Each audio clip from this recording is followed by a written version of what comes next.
Gather around, freaks. It's me, Obo from Star Trek, and I'm here to ask you a very important question as we open the pages of the Grimoire Familiar Killers. You forgot what the book you're opening is, you idiot.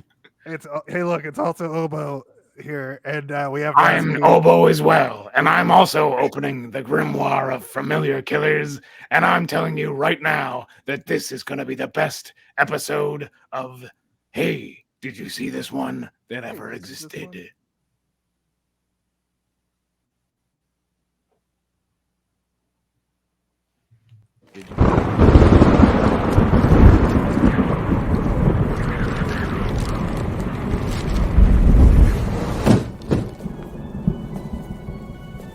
The night is dark, and the air is still. The moon casts an eerie glow over the internet, where a group of curious individuals have gathered to discuss their shared fascination for the macabre.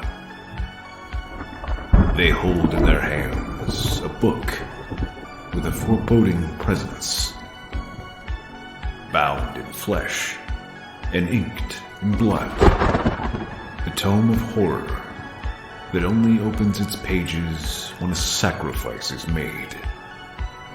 Within its ancient passages lie the secrets of the most infamous murderers and monsters of all time. Join us. But beware, for once this book is open, there's no telling what horrors may be unleashed. This is the Grimoire of Familiar Killers.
Am I clicking or you clicking? Hello! I'm not clicking nothing. Hey! Welcome to episode 128, season 2, episode 28 of Hey, did you see this one? I hope you guys liked all the shenanigans that happened a second ago because I thought it was funny. We do a show here. Mark, your name was in that. Did you see that video? Your name was in that. I missed it. Yeah, Mark. Oh, because you weren't watching. I was absorbed in the editing and all the choices of what was in it. It was like, it's great. It was great. It's like, oh my God, this is a show. I'm in this show. It's true. You are on the show. Please welcome to the show, first time guest, star of stage and screen, Mark Nocent, everybody. Hi. Mark Nocent, everybody. Mark, my mom knows who you are. Yeah, she's like, oh, your friend, the guy who's in the commercial. I'm like, yeah, he's in the commercial. Yeah. The quietest applause ever. That's all I need. Just a little bit. I don't need a lot. Just a little. One. Yeah. You're so used to getting cheers from real audiences that we did it extra quiet for you. Thanks for coming to the show. You'll get to talk in a minute. No. We got to keep talking. Mark, let's just bulldoze over. Barrel on through, ruin the show. Great. That was my goal. You know, we are live, so anything that happens, just like on the show Lost. What was that alarm for? Oh, this is the one that I used to be like, you need to do it now or we're all dead. It's true. But we're not.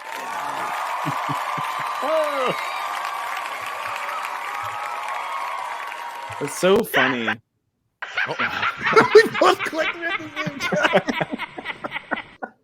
Okay, Steve, I need you on the ones and twos. I won't press any. I got it. Okay. Okay. We introduced the guest. We're through that part. No, we're not. Mark, we love you. Yeah. It's so nice to have you here. It's been so long since we've invited you, and this is the first time you're here. It's so That's great. true. You So you are great. a legacy invite. You're hard to nail down on social media to get a response. I usually ask you a few days or message you a few days in advance to see if you can. Jason, you don't need to describe how you get him on the show. Come on now. That's right. I'm just. I just am so happy you're here. It's been so long since I've had like a nice long conversation with you. So I'm really glad Yeah, you're it's here. been forever. It's a pleasure to be here. This is already fun, and I'm sure it's gonna get better. So It's gonna get weird. Yeah. It's gonna get real weird. It's gonna get real weird when something like this happens. The guessing game? Congratulations. Which one of us has a boner? I think it's Jason. It's always me. I'm the Bone Man. That's what they call me. They call me the Bone Lord. Whoever clicked it, dicked it. Jesus Christ. Make that a banner. But before we get to this movie, each and every week I put up a part of the movie poster for the week, and we do a little thing called the fan guessing game. Steve, fan guessing game. You have successfully guessed the correct answer, which is the answer you provided. Congratulations. So interestingly enough, even though this poster has a lot to it, a lot of people were like, I don't know. Steve even has the wrong poster. Is that a reference to? Yeah, I put the wrong one in because I was like, whatever. It's funny. It's funny. Yeah. It's a gag. It's a visual gag for all you audio. Also, like listeners. too big. Yeah. This week, only a couple of people actually got it. It was, let's see. Craig got it again. Fan of the show, former guest of the show. He got it correct, and he wanted to say, if you're in Toronto, come out to Swan Dive on March 30th, where I, aka Brother Wayne, will be DJing my final night, as I will be hanging up the headphones and retiring from the wheels of steel. It'll be a great night with lots of Motown, soul, classic rock, new wave, hip hop, and alt rock. This was last night. Yeah, he's retiring from being a DJ. He had 2 kids, and he lives out in like Newmarket, so getting downtown. That's a lot of boys over there in that Webster household. There were 3. Here's some quick fires. 3 people got it, but they refused to leave comments after I'm like, give us your plug or your message. Jimmy Vandelay got it again. He has gotten them correct before, mostly horror.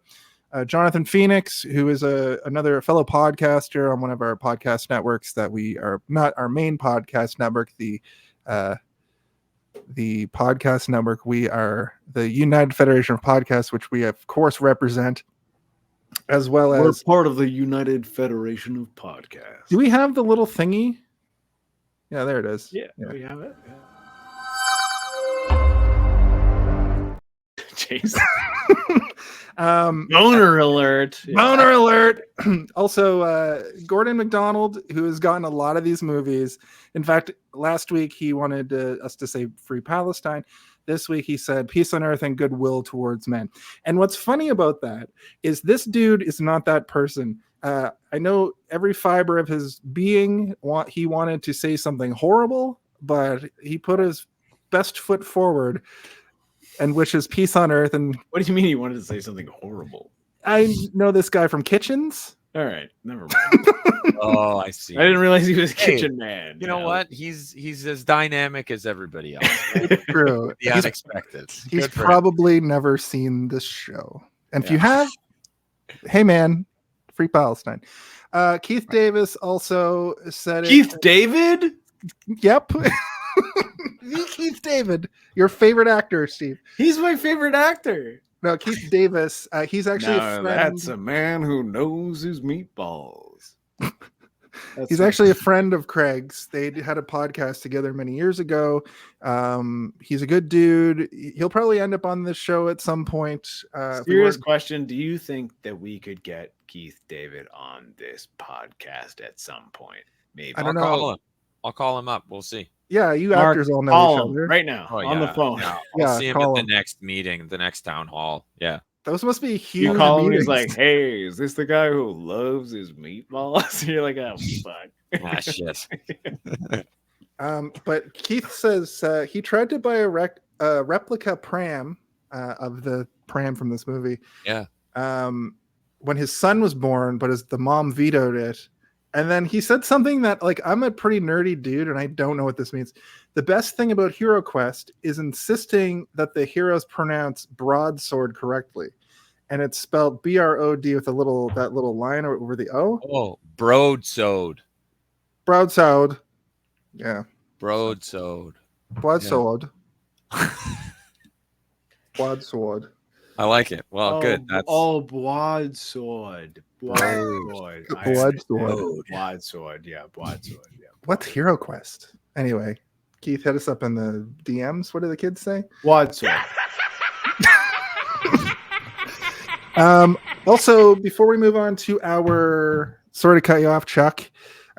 Before we move on to our brief history with this movie, I want to let everybody know that you can find us on all social media, every single one of them. Some of them, all of them, all of them, every single one. I just checked that we're on all the freaking socials. Oh, don't do that impression. Mostly just look for us on like Facebook, YouTube, Twitch. YouTube and Twitch, if you follow us there, that'll just be the Cat's Pajamas. Cat's Pajamas, who says that? I said it today. Man. Really? Nowhere. I was like, that's the fucking Cat's Pajamas. Was like, you were walking around. when was the last time I said that? Like 10 years ago. Yeah. That's the bee's knees. Bee's knees. Capital. Yeah.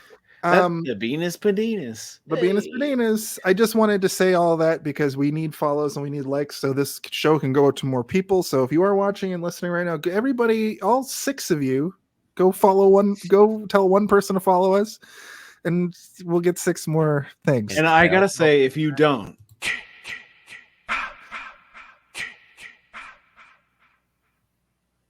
Jason, why'd you do that?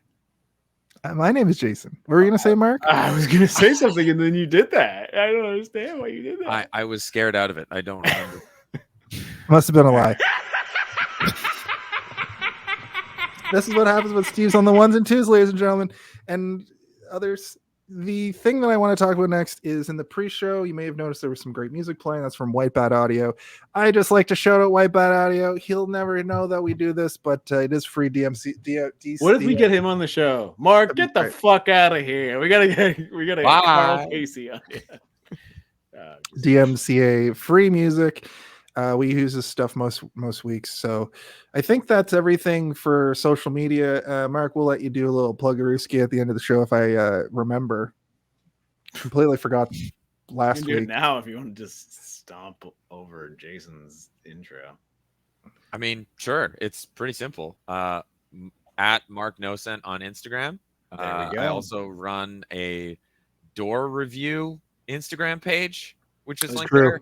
It's Like a called All door? Doors, No Gates. It's true. All Doors, No Gates. It's some pretty exciting stuff coming down the pipeline. With that one. He sees the door. You're never gonna believe what's behind this door. No, you don't ever get to see what's behind the door. You just see the door. Not It's yet. great. Not yet. I have yet to work up the courage to like knock and be like, "Hey, can I review how your door opens? And like, can I see your key and stuff?" Like, I don't think I'm ever gonna work up the courage, but could be funny. That's actually imagine you opened it and just.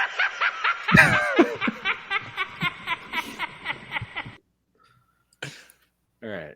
Okay. So, Jason, where are we? We're at brief history. We're going to talk about a brief history with the movie. A brief history?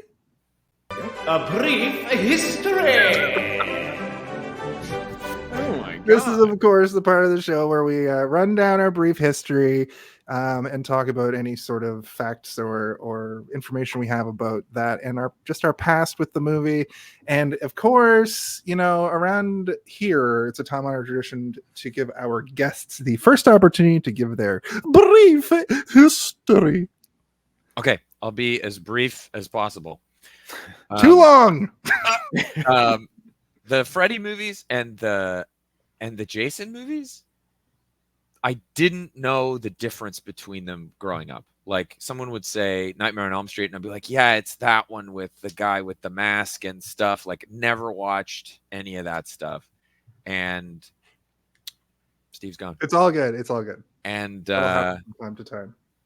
and yeah, only later, like it was never a big thing in my house to watch like horror movies like that, but we watched a few of them. So that's kind of my history with it. Yeah, I guess I learned later when it was Freddy versus Jason. You're like, wait a minute, these guys aren't the Hold same on a guy. second. Which one is from Hold on. which movie? Oh my god, I don't remember. But I saw that one, and I think I saw the Jason Goes to Space one, which was like really weird. Yeah. But yeah, people love Freddy so much that I was like, well, this has got to be like really serious, like I mean, you know, deep. when he lore says like, stuff, bon like really good. appetit, bitch, you're like, oh, Yeah, and I didn't think he was so vulgar, but he is but very vulgar. Yeah. but here we are. So that's my brief history with the series. Fantastic. Yeah, this month started so strong with Seed of Chucky, which is also a campy horror, but it's so much better than both so of them. good. It's both such a of good them. movie, though. Yeah, I love Seed of Chucky. It's great. I have low hopes for Halloween 5, but It's almost like these movies forgot. Like the Chucky movies were like, I mean, they're late '90s, right? Like, it's also a decade. right. late. Yeah, it's they have their own thing going on, but these movies are just Oh boy. not great. Yeah, I feel like what's the chronology of them? You know, like well, that we're one in the fifth came out- one. oh right, this one came out in '89. But yeah, that's didn't why there's a even- rap at the end. They're turning, yes, exactly. Yeah, right. The rap at the end. They're turning these out every year at this point. That's what I was thinking. This yeah. was like, this seems like an '80s thing, and there's 5 of them all of a sudden. Like it must be once a year. Listen, go back and listen to last week's episode, at least the brief history, where I talk about how I'm basically named after the Friday the 13th movie. And in summation, it's because everybody thought Jason was dead for real this time. And then that 5 came out and it's like, oh, it's imposter Jason. The Jason name is free and clear to call kids again. There was a movie the next year. Right. So anyway, Steve, your brief history with a My Nightmare brief on Elm Street history. Part 5, The Dream is, Child. Back to the the Future. Dream Child. I remember watching this movie and being like, "That's the kid from Jurassic Park." So I obviously I knew that existed already. So I must have watched it after I watched Jurassic Park, and he was like a larger kid in Jurassic Park, right? So you're like, what? When? How? Oh, 1989.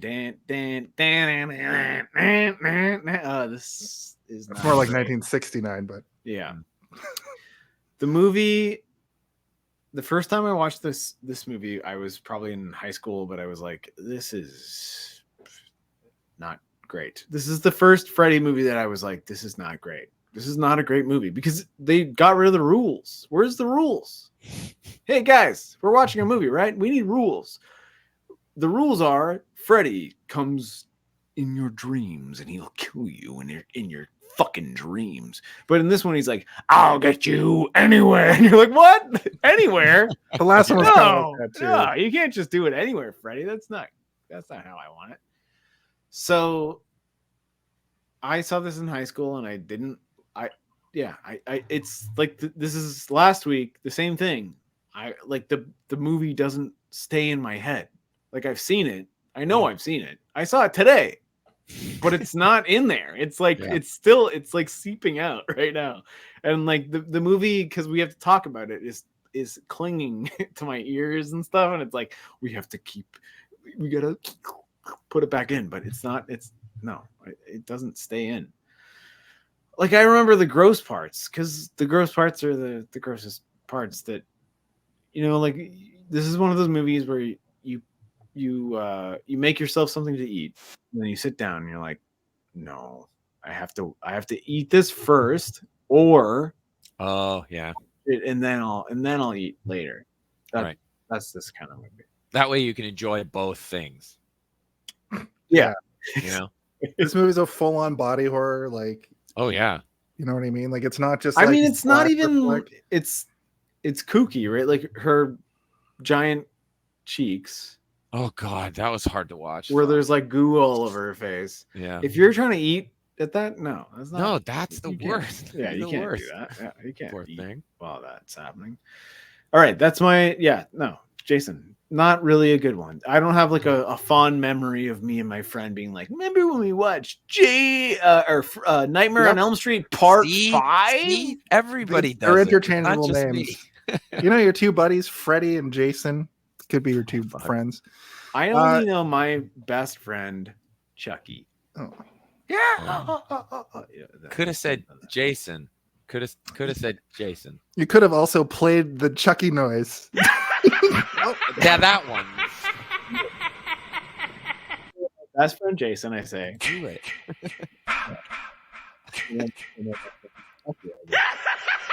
You need a bon appetit, bitch. That's a good one. Yeah.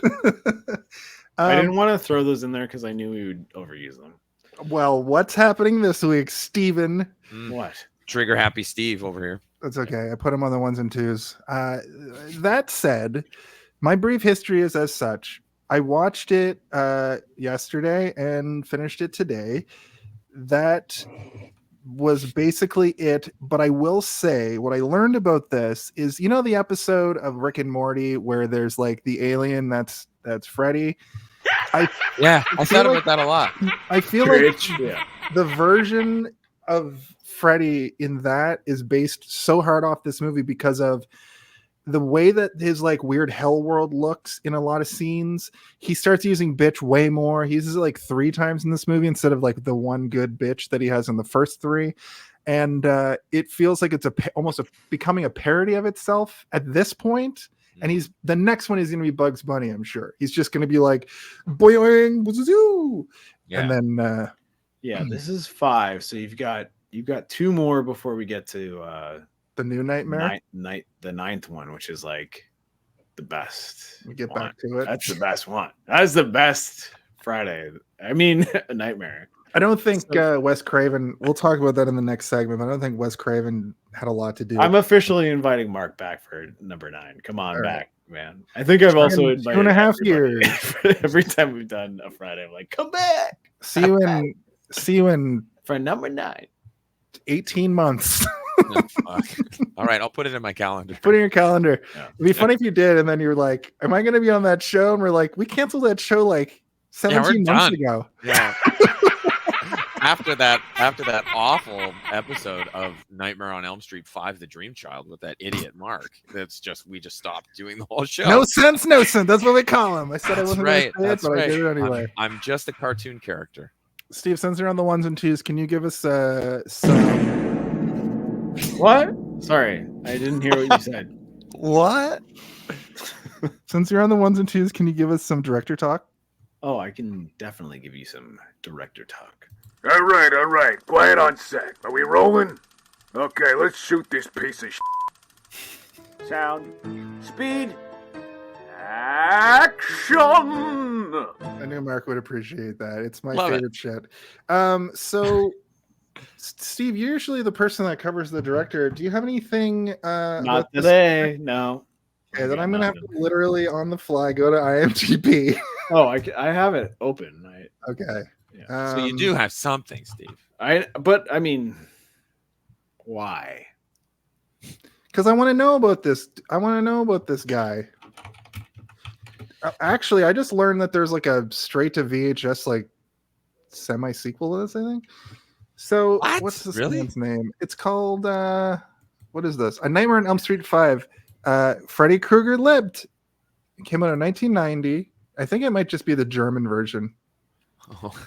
I mean, this is what we always love about the Friday the 13th, or sorry, the Nightmare on Elm Street movies, is that they always cost like a couple pennies. It's like some man at a movie studio is like, okie dokie, I got 5 pennies here, and I'm gonna make a movie for it, and then it makes millions and millions of billions dollars. of dollars. Yeah, like every single time. And you're like, oh, okay, yeah, great.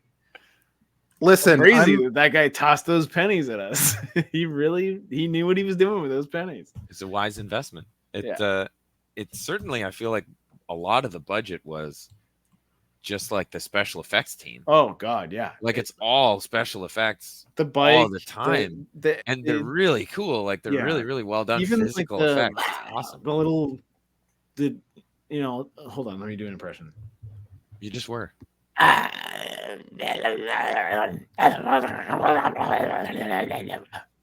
Right? Are you sure you've only watched this movie twice? That was like I've watched it a lot of times. I I know. thought the weird alien baby was in the house with me right now. But he Listen, looks like an alien.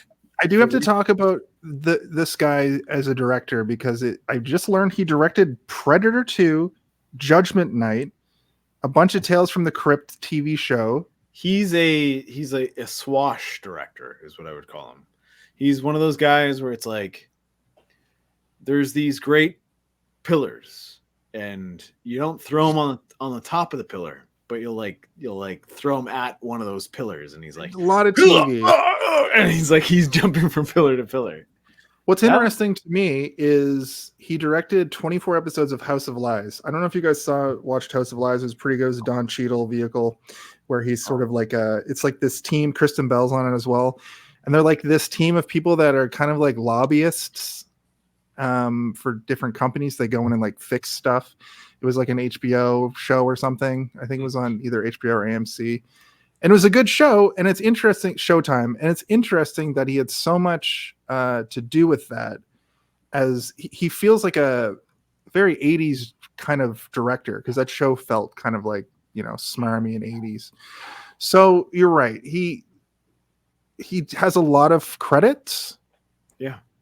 But it's a lot of television after. But Predator 2 and Judgment Night, very different from this thing. I will say, like, Wes Craven was involved in this. It wasn't Did like he wrote it? He's not like, I wash my hands of like Dream Baby or whatever the fuck this movie is called. Like Friday the 13th, where he's like, no. He was there. He was on set. He was a producer. He was a writer, and he was definitely taking care of business. But at the same time, was he taking care of business? I almost feel like the Dream Baby part was probably a Wes Craven nightmare, where he's like, what would be a really good idea is like Freddy Krueger is the baby. We have 2 movies this month that it's the baby of the killer thing. And I fully feel like, we were talking about in Seed of Chucky, how everything in that movie was a reference. The kid doll looked kind of like the Freddy as a nightmare baby a little bit. And I'm wondering if they were like, it looked a lot like him. You know what I mean? What the fuck are you talking about? So I'm wondering if there was that baby exactly like Freddy Krueger. It was like a weird, bulbous headed. I think I remember seeing Seed of Chucky and going, that looks like somebody else. That looks like something, Yeah, the baby from this movie. That's what I'm saying. With all that said, I think that's all we really need to cover from the director this week. He directed a bunch of stuff, and this movie is interesting because I feel very different about it than Steve does, and he might hate me. Well, I mean, I don't really. I again, a lot of sequels, and sequels are not bad, man. Some of the best sequels exist in our world. What's his name? Irving Kershner. He made Empire Strikes Back. He made RoboCop 2. He's like one of the best sequel directors we'll ever think about. So it doesn't necessarily mean it's bad. It just true. Why don't we get to the body of the episode so I can unleash this bombshell on you? Okay. The body of the episode. I like this movie a lot. Great. We'll see you next week, folks. That's it. Signing off. Bye-bye. It's crazy that you like this.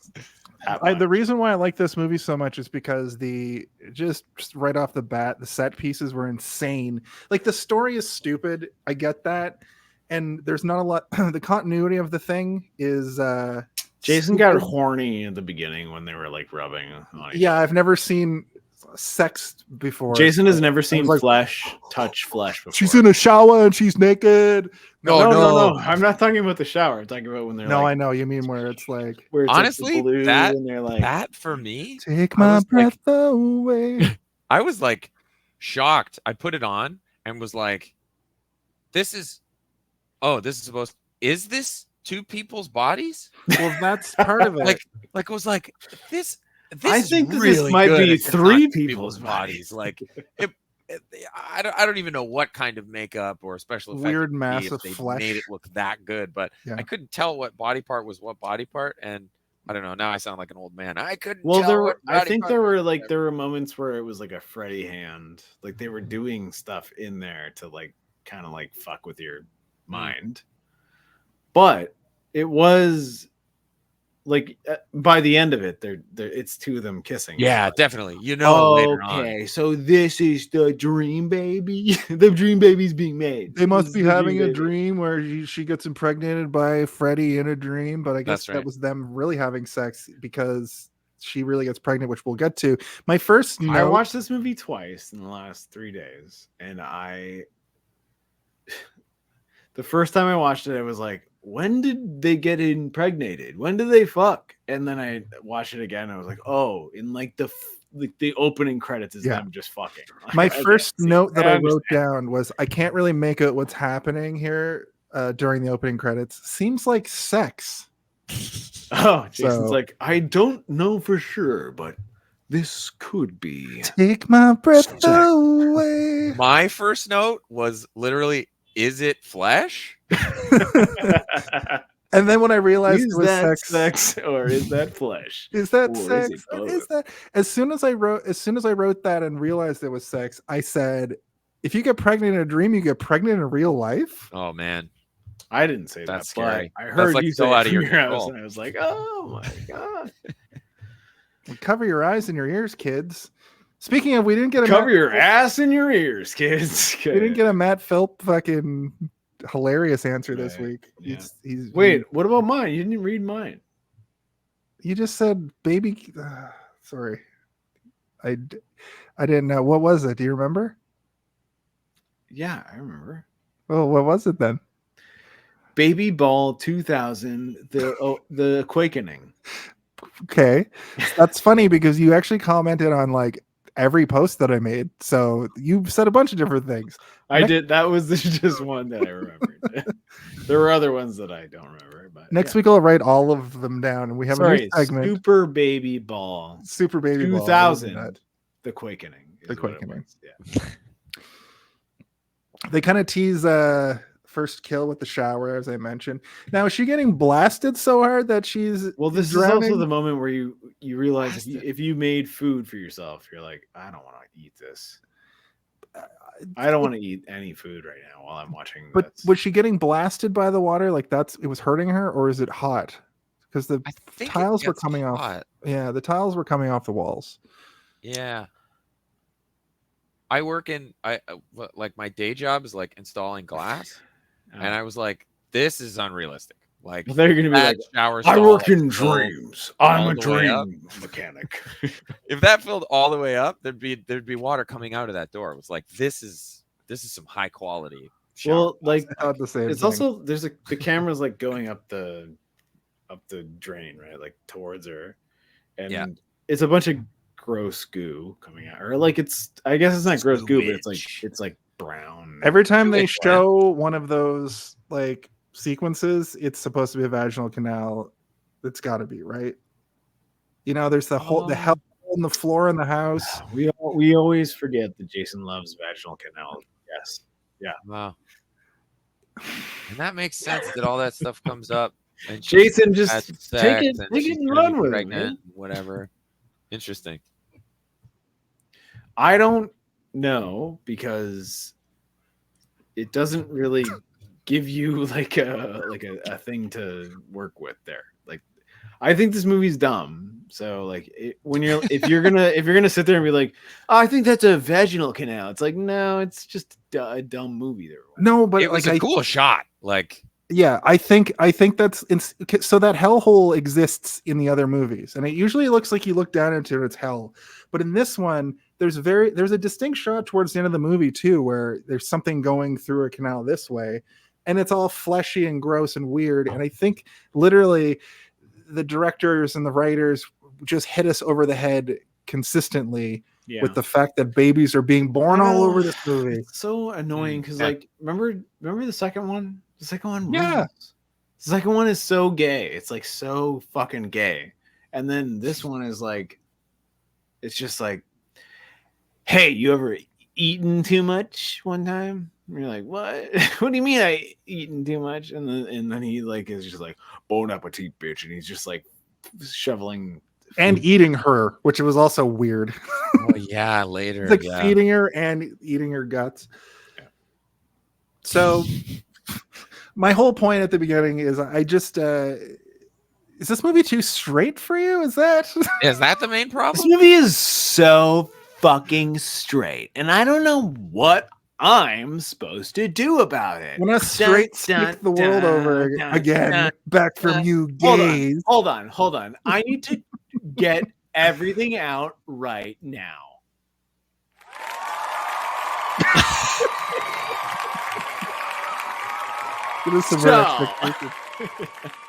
I thought that okay, so continuity wise, Mark, did you watch so when I first asked you to be on this, you asked me, should I watch all the movies going into? And I said I would recommend it, but you really don't need to do that. Did you end up watching the first 4?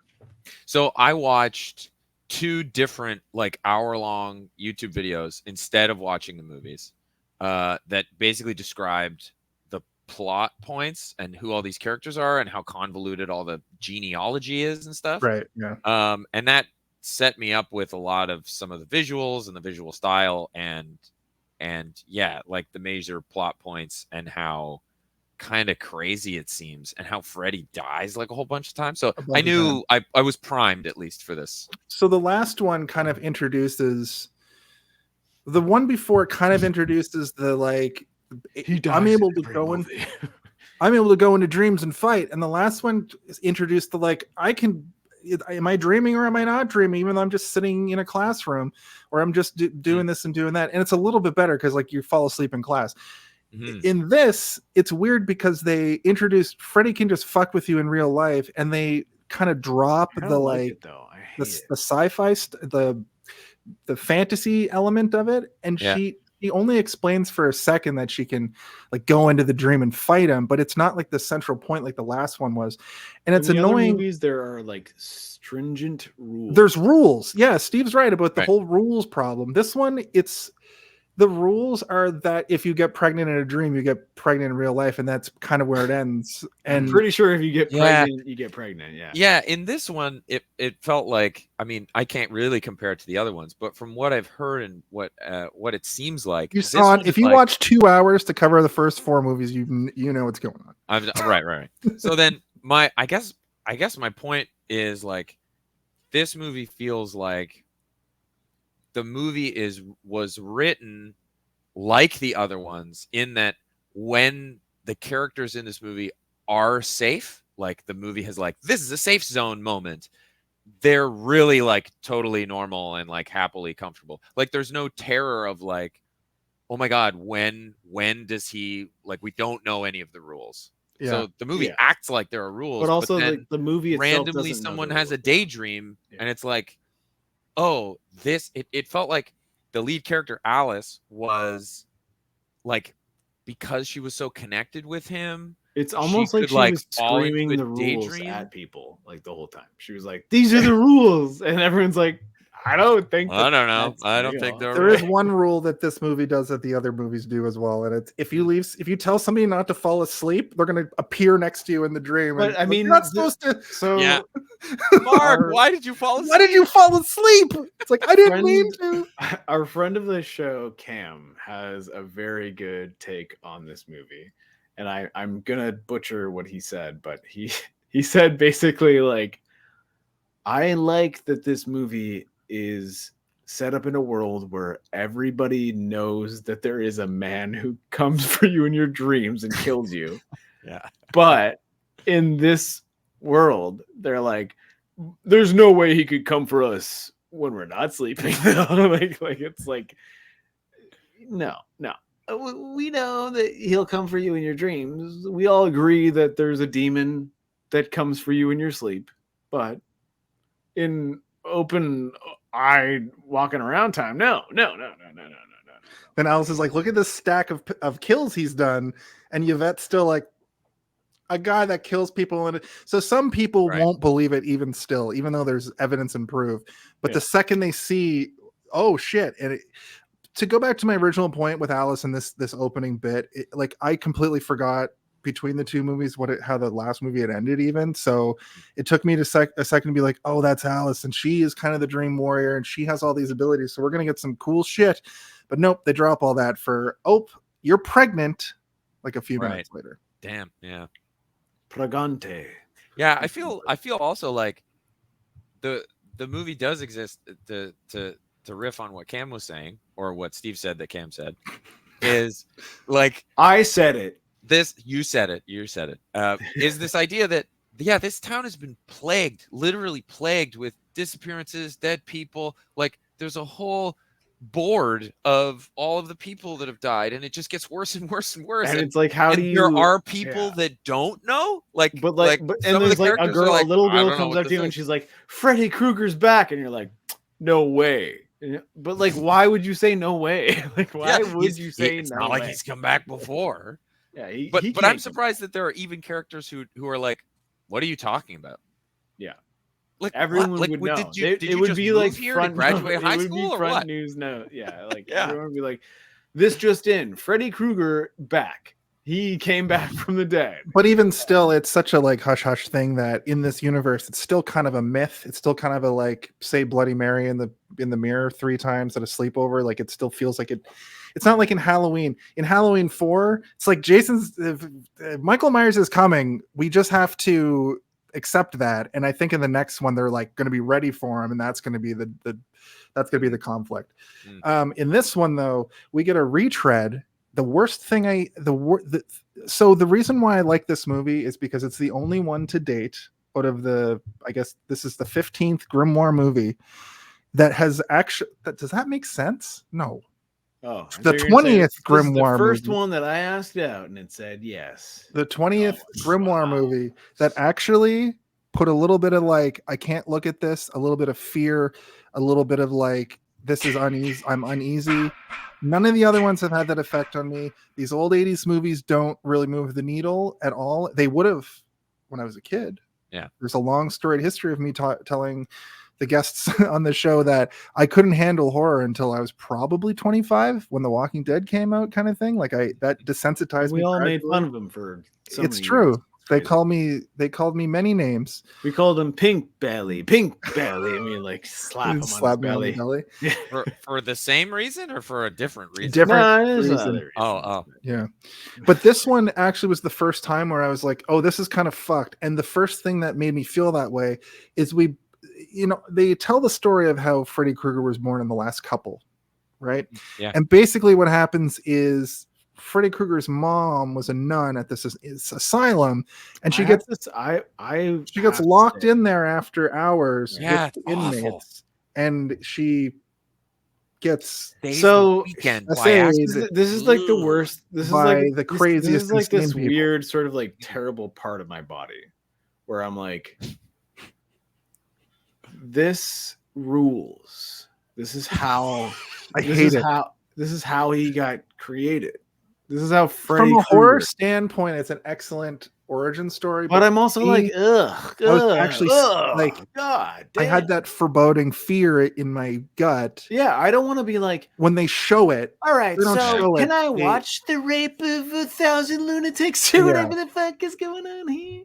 Yeah, did we need to see that literally? Well, I think it's like a myth over the course of the movies. They say it a bunch of times, and then in the fifth one, they show us that flashback. It's like, they've already told us and shown us bits and pieces of this throughout a couple of the movies at this point as well. So but also like, this is also going to sound stupid, but like the title of the son of 1,000 lunatics is pretty. That's a pretty cool like name, even though it's like wild. Yeah. gross. I understand the context of it all. It's really bad, but like, I'm the son of 1,000 lunatics. Like that's pretty cool. That's a pretty cool title. It tells a story. I think it makes you think things. I suppose. I mean, biologically, he's the son of one lunatic. One of the guys, and there's one guy. There's I one understand guy that. probably is right. Like, Well, in that shot, there's one guy that like you see his face, and it's like, hey, he's got the nose. it's Robert Englund. Oh, that's Robert Englund. And he's Because like, they do this. One of the coolest shots dun, of the scene in a movie when she wakes up. He wakes up next to her and like gets on top of her, and then it does this weird like flip shot where she like puts him down. And all right, wakes up again. That's what they said. It's gross. I hate it. Yeah, That just the cinematography of that moment. There's a lot of really cool little. The director was trying with the material he was given. Well, that's what I want to give him for this. right. And that's what I like about this movie. It's really fucking weird. I've had dreams. I have this like recurring nightmare about like an attic that looks like the asylum, you know. So I kept being like, wow, this is like capturing some really interesting imagination that I've experienced. This movie affected me. Full on recognizes Jason, stupid. have you ever been raped? No. Well, Full then on don't talk about it. I'm not. Okay, How'd you get that from that? that's what you're talking about. No, I was talking about a weird attic. No, it's I was not. talking about a weird attic that A looked recurring dream freaky. he had about an attic. Yeah. Oh, sorry, my phone dinged, but don't talk about getting raped, Jason. I didn't. What are you talking All right, about? I'm just saying, don't do it. Christ, man. So we get introduced to the group of friends.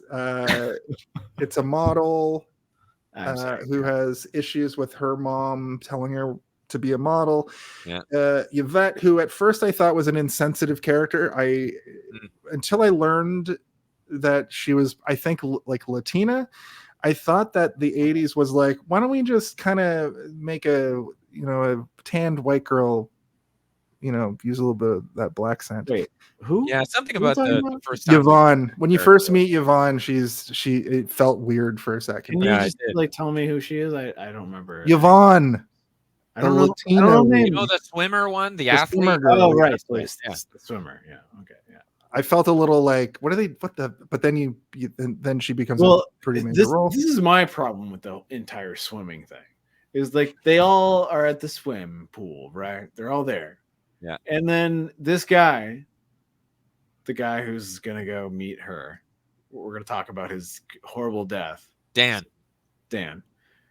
He's wearing jeans and just sitting there with his shirt off, and I'm like, he didn't go in the pool. He never even wanted to go in the pool. He just like. So I have a question for you, Steve. All right. You thought this movie wasn't very gay. Oh, but he's right. like This is gay. in It's gay. jeans and is like, Well, I fucking was looks mad fucking about it good, because you know it what I didn't mean? seem gay. It seemed straight. It seemed very straight. It seemed like a straight thing where I was like, ugh. Like he had a good body, but I was like, no. And his girlfriend's not there. So like he's even making me more mad that like he's just like, look at my tits, and you're like, no, your girlfriend's over there tripping out in a park, and you're like sitting here with your jeans on and your shoes on. He didn't even go in the pool. He's not going in the It pool. is an indoor pool, so It's it is an kind of indoor weird that he had his pool. shirt It's not- off. But I feel Yeah. like that's for So, the like, ladies who watch. The thing that I thought when movie. I saw him lying there was like, oh, he's getting some sun, and then I was like, Wait a no. minute. They're Yeah. inside at night. Yeah. When I said he's getting some sun, I said that sarcastically to myself. I get that. Yes. The fuck I is understand. So before we get too far away from it, at the graduation moment where we meet, it's like the meeting of all of the characters. Yep. Yeah. What the fuck was going on with how many people were walking in front of camera? Yes, Like it's like yeah. it's like this Like all too of the many, time, right? over Yeah. every line. It's like insane. It's like so they much. it's like they just were like they shot at an actual graduation. Yeah, put the camera. Fuck, we put the camera in the wrong spot again. Damn it. We Yeah, can't shoot it again because this movie was 2 cents. yeah. 2 human pennies. This is actually extra like footage from another But then movie. Like they also have taping over that something. shot of like all the parents being like, and like every Yeah. parent gets it, and so that makes you think, okay, so we're gonna see Freddy kill all these parents, right? Yeah, and also wait, the fucking guy nothing. who's like scouting the football guy. Like there's this interaction where Dan is with Alice, and then Dan's parents come up, and they're like, "Hey, we've brought this guy who's like a scout for football." And you Right? have to Yeah, go and talk to him right now. weird dad guy With who's like, with I'm also he's a in, dad. like a tan suit or whatever. That guy's in the family photo shot. Yeah, So he sits in who's the that chair. guy? He's like, I'm here. Yeah. yeah. Why did that happen? Like, did I miss something? There What was- that character is? There And must who's have been played- something, right, that we didn't get. Wait, which parent? He So- wasn't a parent. He was like a But cousin or that's the thing, something. he's not a parent. so He's yeah. Dan's parents interrupt his cute time with Alice. To But also bring the over dad is this like, guy he looked who's like a scout very for football or something. Like he says something weird to her. Like the dad says something weird to her, and then he goes to his son, and then he's like, "This is a guy that you need to get." Oh, it's because Dan's parents don't want him to go to Europe. But we don't know that yet. Or like he We'll learn mentioned that it later, a little yeah, bit. yeah. They also don't want him to be near her. To right? be near her because she's a She's a crazy drunk person with a drunk daughter. dad. Yeah, it's like, Right. And they all killed Freddy together. So you know. Oh, I forgot. those are- I forgot see. Jason's on Team Kill Freddy to death. Why wouldn't I be? I mean, we should all be. Yeah. He's awful. Yeah, he's But Jason's old enough that He killed like 30 kids. yeah. I think he killed 20 ways. kids, Or but 20. 30. Oh, and that makes it, They better, said like, 20 or 10 30 better. to be fair. This whole sequence is weird. We're immediately introduced to the fact that the parents are all awful except for the drunk dad, who is also awful and doesn't show up till a little bit later, but he's sort of redeemed himself after the last movie. I did want to talk Yeah. about that guy's shirt. If you guys want to talk about his shirt, Hey, I don't remember it, but why don't you enlighten us about his shirt? Yeah, bring it on. it's like an electric teal. It's an electric teal with like a white. He's got a white tie and a. Shock and me elec- like an electric teal. Nice. Well, what I want to say is that like even the dad is like, I'm here for the 80s and 90s. Check out my electric teal shirt or whatever. Yeah, I'm like, yeah. wow, this guy's got- yeah, this he's guy's pretty doing it. stylish. I like that her dad. Like, I think as a performer, you first meet him and you're kind of like, oh, what's happening with this guy? Like, he's is he her dad? Like, not having established in my mind who her dad was from the other movies or whatever. But he comes in and you're like, oh, he's like sheepish and it doesn't really feel like there's a relationship. But later on through the movie, you realize he's an alcoholic and he's trying his best and he's He very also, like like- loyal to his daughter. from I the- thought his performance was really good, actually. He Me was too. maybe the And, most like, compelling out of everybody. Like from the get-go, he is scared to be at the photograph. He doesn't want to be in the photograph because he's like, I don't want anyone to see me because I'm the drunk dad kind of Yeah, thing. he's vulnerable because of that, for Yeah. sure.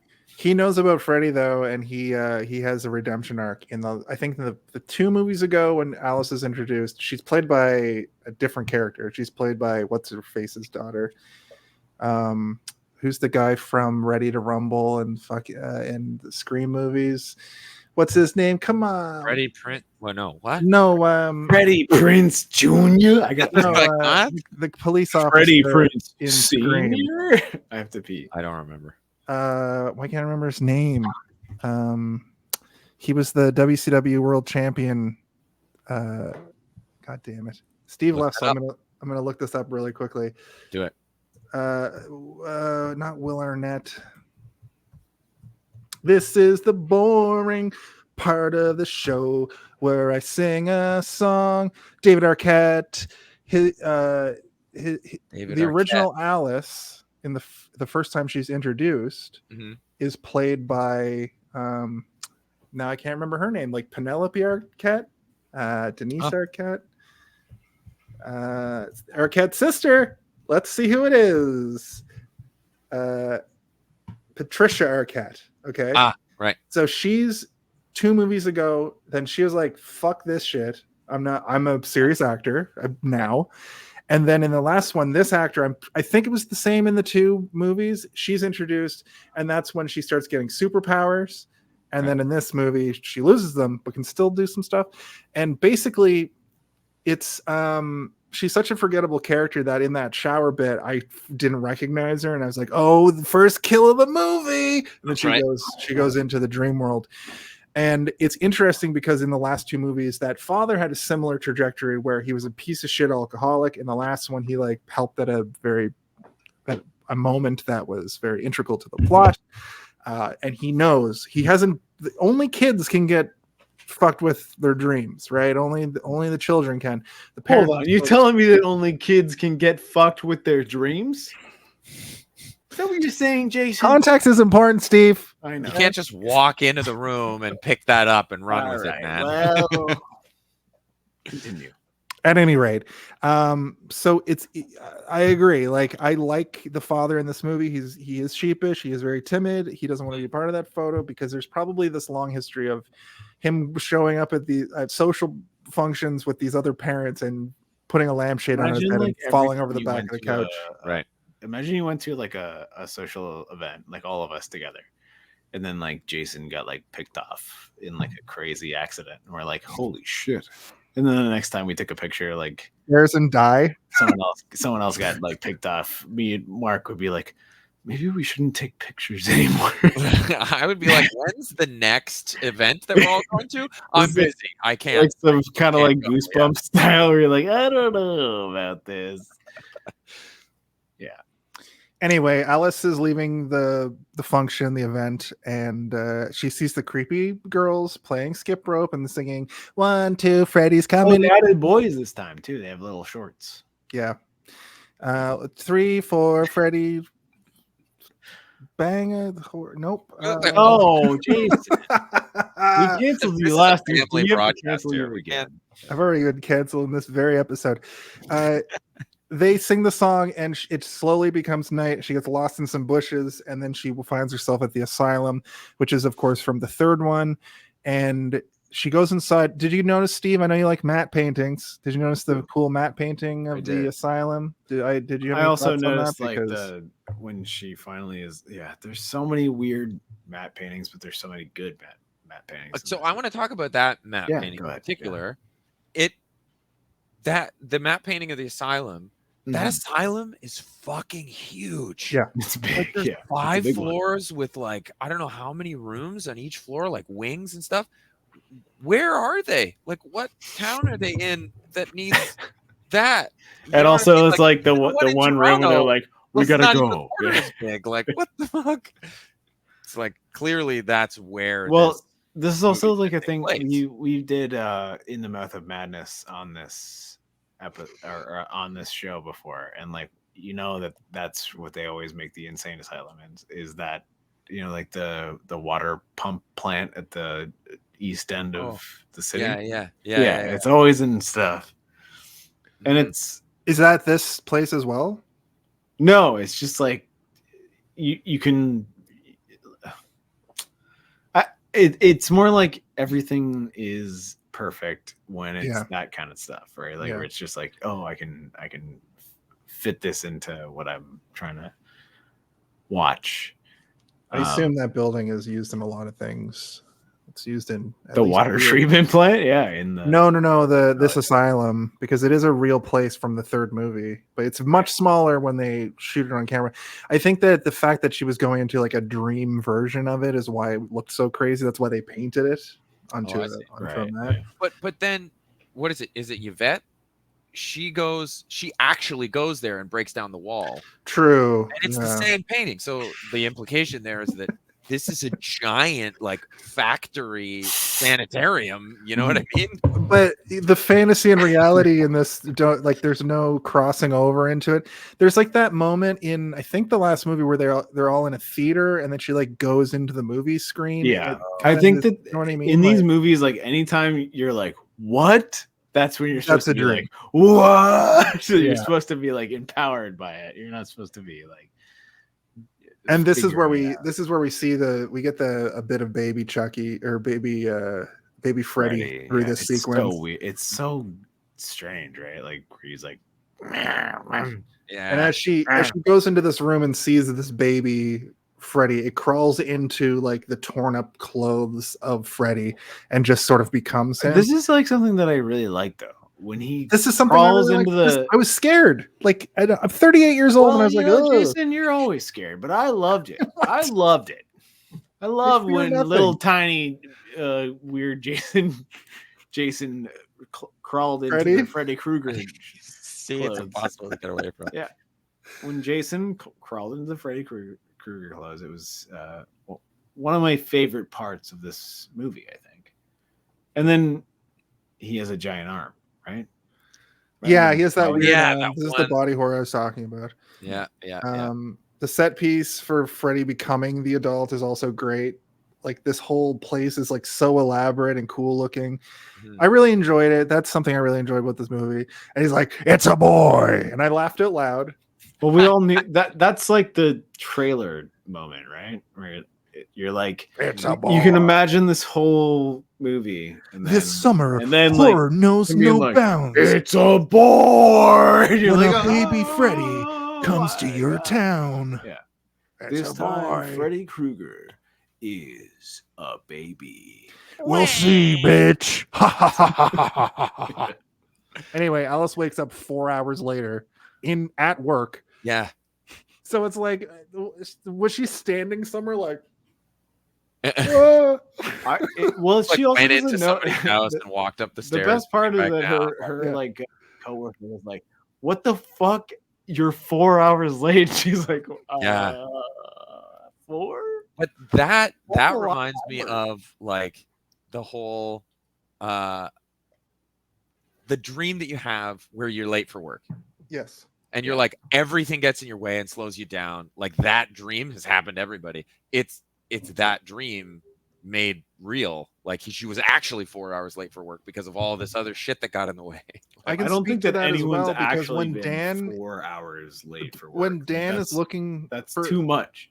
when Dan's looking for his keys later and he can't find his keys, I was thinking the same thing you were thinking, Mark. That like they represent that weird feeling you have in your dreams in all of these movies really well. That like nothing seems right. I can't like grasp onto anything. I can't run. I can't find the thing I'm looking for. And this, you know, you guys, you're right. This moment was like that, and then of course later in the movie. This is Tim commenting. He's a great commenter. Thank you, Tim. I'm not going to read the comments like I would previously because we have this handy feature now where I can display them at the bottom of the screen because StreamYard is the future. So shout out to the United Federation of Podcasts, which has so generously allowed it. Federation of Podcasts. That's a thing I'm going to do now. I'm just going to plug our but podcast network it makes constantly. it removes your voice when you do that. See, I didn't say anything. I knew that was going to happen. I didn't say anything. I can see you moving your mouth. I tried to move my mouth and I realized. Anyway, we're getting into the weeds about that. The cast here. Okay, so we did not like the cast of Friday the 13th Part 5. They were the most stereotypical weirdos. No, the cast in this was all right though. They were good, and this felt like if this cast was put into a Friday the 13th, probably good fodder. There's less of them. There wasn't like 8 people for a slasher to kill. There was 5 people for a psychological freak, but there were too many like mess with too many really early setups where like True. people are like, I'm a diver, and you're like, oh, okay, so we're gonna see you dive. I'm a nerd, but also I'm hot, but also I'm And like that woman who the girl is like, my mom wants me to fucking be a or whatever. for? Like she's supposed to be like a the model. word you were looking for is model. Yeah, I don't know what you were thinking it was going to Well, be. she went like, remember when she does the teeth thing? Oh no, it's like gnash your teeth for the camera, honey. Yes. No. Right. That's what I was doing. Yeah, I actually have. I don't know if you guys know, but that's what I was doing. Oh, okay. We got Okay, there. thank you. I actually have a note that says, "Poor Mark, the artist guy, because he gets so I like." thought you meant you. You're like, oh. Well, I wrote that down and went, "Oh, yeah. I guess I could have some pity a little." Yeah. For having to watch this thing. But yeah, his character was really interesting, and I'm glad that he gets on board and is so game to like, Fight him. help her out later. Yeah. And his fucking room is so cool. Yeah. Like, I want that. I want to just buy like a fucking warehouse on the outskirts of town and build some scaffolding and then live there. I don't know. You guys know that I'm a illustrator, right? So that's another reason why I thought that you would like have more of a just like a innate like relate to this. Well, he was because he was a well-written character for a horror movie, in my opinion. I'd say so. Yeah. He had dimensions. He learned the whatever rules there are. He did follow. He was like, okay, I'll stay awake. Opens a book. Yeah. Classic blunder. This is how I I like stay it. awake. I like Once that, upon a time. I haven't slept in 3 days. I'll read. Yeah, perfect. I like that he lashes out at Yvette, and like, where is it? They're going to. He's like skateboarding around and is freaking out or whatever. And Alice and Yvette come to see him, and they get into an argument, and he like lashes out at her and is like, really, then you should just leave, something like that.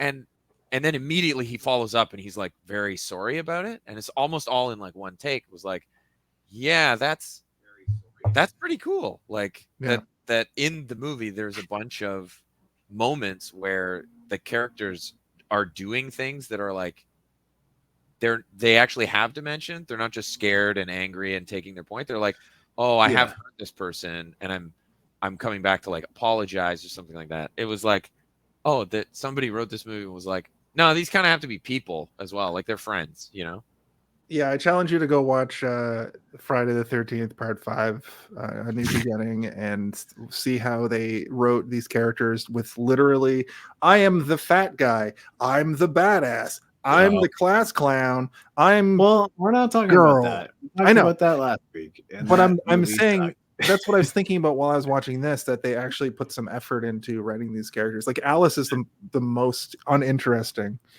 of this group in a lot of ways, because she's kind of just the final. She's got final girl vibe. She's real hard. In fact, at one point I was like, is Alice going to get killed and Yvette is going to end up final girl to subvert expectation? No, but sadly not. I think Yvette also survives, right? Yes. Freddy versus Jason. Yeah. The picnic blanket at the end. Right. Yeah. You're right. She's one of the only people that like survives throughout the Freddy movies, right?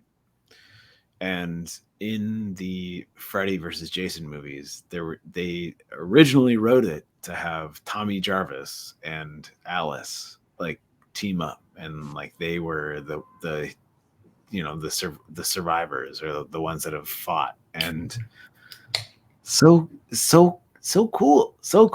But at the same time, you're like, oh well. I guess. Instead, you get Kelly Rowland call Jason like the F slur.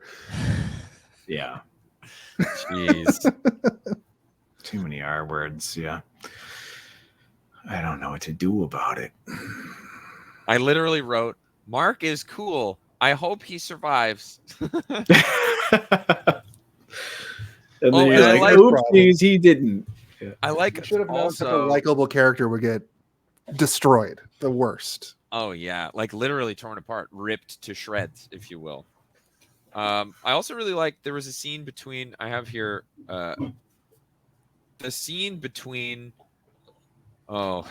Dan's parents and Alice, where they're like trying to convince her. Yeah, because like they're rich or whatever, right? Or they don't want to be rich. To like deal with. They're like, we want to adopt this kid because we think you're crazy, and that Alice's dad stands up for her and sides with her. All of that worked for me. Performance wise, I think there was 1 or 2 moments I was like, Mom, you're not doing a great job. But the scene hit me like, oh, fuck, this is like really a tragic moment. And Alice is being very like understanding and not offended right away to like come to blows with them or whatever. She's like, this is my baby. I will not be swayed by you and whatever you're going to say. It was like, hell yeah, girl. That's fucking great. Yeah. So I thought that scene was good. Well, the lead up to that is the next scene. And the next scene is one of the best things I've seen in movies where Dan gets dream captured and Alice basically is like, I'm getting freakied. I'm getting Friday'd. Please come over and help me. And when Dan gets up to go over, he gets in his car. He can't find his keys, like I was saying. He finally gets in his car. I think you were saying he was getting Freaky Friday, but go on. Sorry. He gets stuck in the dream-o-verse. In this one, it makes a little bit more sense because it's like Freddy made him fall asleep at the wheel. But what happens before that reveal, is he's trying to drive. His truck breaks down. He finds a motorcycle. Listen, if you find a motorcycle and you think that you're in a dream world, do not drive it because it's going to turn into Freddy. And when it turns into Freddy, it's going to turn you into a sort of half robot, half motorcycle, half Freddy. You might be a Freddy.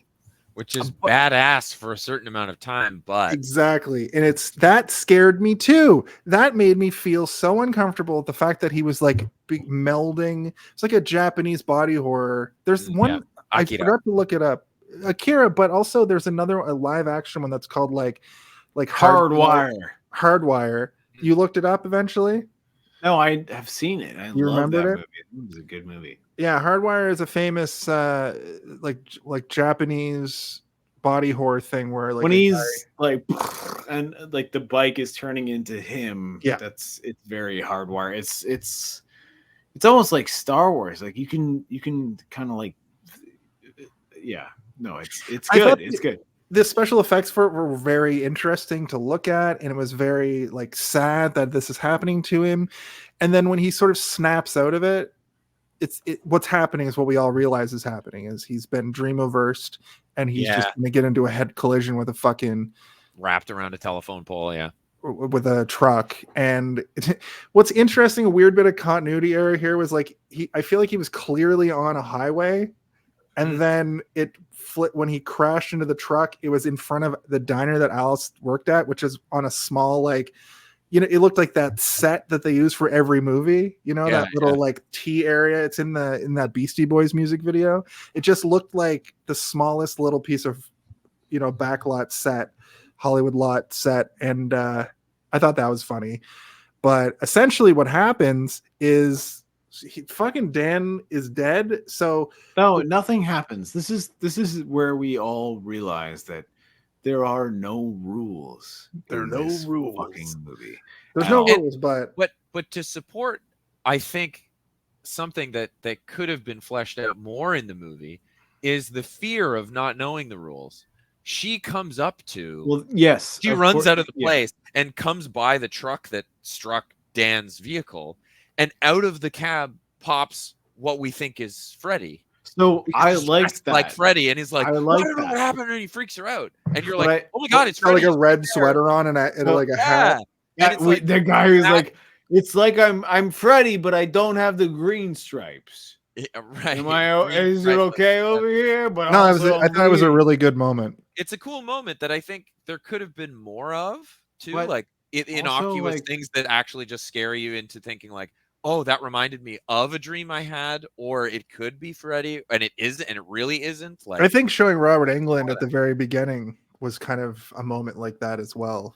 Yeah, showing him without the makeup on. I thought that was you're right, Jason. That's so, and it's like scary, right? Like him being there is just like, oh my god, that's frightening because what happens. You don't have to know what happens to her, but you know that he's there. And he's fucking with reality, and she knows he's fucking with reality already. Like that.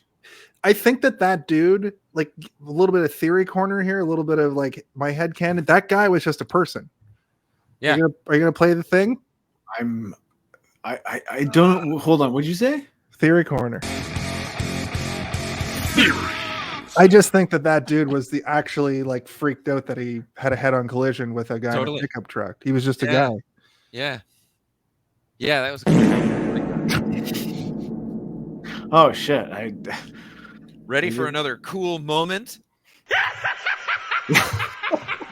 I want that as a soundbite for our show. Ready for another cool moment in Mark's voice? Yeah, clip that. Clip that. They're cheap, but they're free, folks. It's true. I'll give you $1 per minute. No, I'll give you then you're gonna $1 per minute. I'll give you a couple Come $100 get at it. that point. Wow. I wrote Freddy doing all sorts of freaky shit during my little like rundown of this part.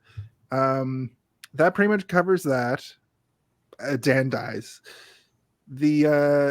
So she deals with this trauma and faints. She faints like she's in a sitcom in the 1980s. I'm surprised her feet didn't go up in the shot. You know what I mean? Like, Yeah. And she wakes up in the hospital, and her father, Yvette, who is a candy striper or like a nurse's assistant, I think is what they do. And the doctor sort of tiptoe around the fact that the audience all knows as soon as he says, "Well, I can't tell you now." And Yvette's like, "Yeah, yeah." And I'm like, are they padding out time to be like, you're pregnant. You are pregnant. You're revealed to be pregnant. Actually, the worst thing I've ever seen in a movie. Where it's that I hated. We're like there's like 40 people in the room, and she's like, What's what are you all trying to tell me? What's wrong with me? And her friend is like, you know how you had sexual intercourse with your boyfriend without a condom about 2 months ago? Well, let me tell you a little story about the birds and the bees. That's how that scene felt to me. Yeah, it was a bit. Yeah, I don't know. How do you rewrite that scene? She says at the end of that scene, "You're just a little bit pregnant." You're just a little bit pregnant. I think that line has to stay. That is good. All right. Okay. So, no, maybe Jason, just like Mark has officiated a challenge to us. We have to do this. I was about to answer it. All right, go ahead. I think you just trim down the bones are there. Trim it down a bit. Hawing, you get rid of all of that. Yeah, just get to the point. The doctor's like, well, Yvette, do you want to tell her? And then, even though the doctor is a doctor, the doctor should be like, you're pregnant. Yeah. Should be like, I threw up in the morning yesterday. Like, the doctor's like, you're obviously pregnant, and let's move on. And Freddy comes in and just kills all of them with his claws. But then the movie is like 5 minutes shorter. It's only 5 minutes shorter. You got to add something more to make it a feature-length movie. Right? You have to make it longer now. Steve, you can do this. You can make this not padded out but concise. So what I would have done, matte paintings, where every wall is a matte painting. There's bad green screen about. Oh, we forgot to mention one of the worst green screen moments I've ever seen. Oh, in the diner. Oh, yeah. You know what? Maybe we don't even need to mention. Okay. It's so bad. It was bad, and even for the era, it's like you would have been like something. It was so bad that I forgot what the word for green screen was. I was like, "What is that?" Just like out of your brain. That's it. Yeah, it got sucked out. Vacuumed. Okay, so I'm in the room. What are we doing? You're gonna do this like the television show Psych. Well, you said you guys asked me to like suck it down or whatever, right? Suck it down? No, that wasn't the challenge. I don't think we. What'd you ask me to do? I want you to do that. Rewrite this scene to make it more concise. Is what Mark challenged us to do. I think I made it more concise, but I made it too short. Right. Okay. My hand is up here. I place it here. This is like already longer than the original scene. Yeah, rolling. I don't remember what I'm supposed to. I don't remember the scene I'm supposed to do. That's the problem. The scene where she's in bed in the hospital and they take way too long to tell her that she's pregnant. Oh, yeah, okay. Yeah, how do you? What's the dialogue change? So there? you know when everyone comes in and there's like 40 people in the room.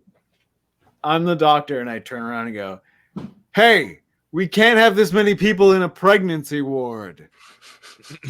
Hey, a pregnancy ward? that's pretty good. Yeah. But the problem still is that it's way too short. You still need to have it be sort of, Mark, we failed your challenge. I'm sorry. Right. Okay. We'll That's see you all okay. next week. This has been Hey, do you see this Do one? it, I can do or it. I can do it. I can do it. March I put my 21st. I put my hand on the side of her head and I say, "We can't have this many people in a pregnancy ward."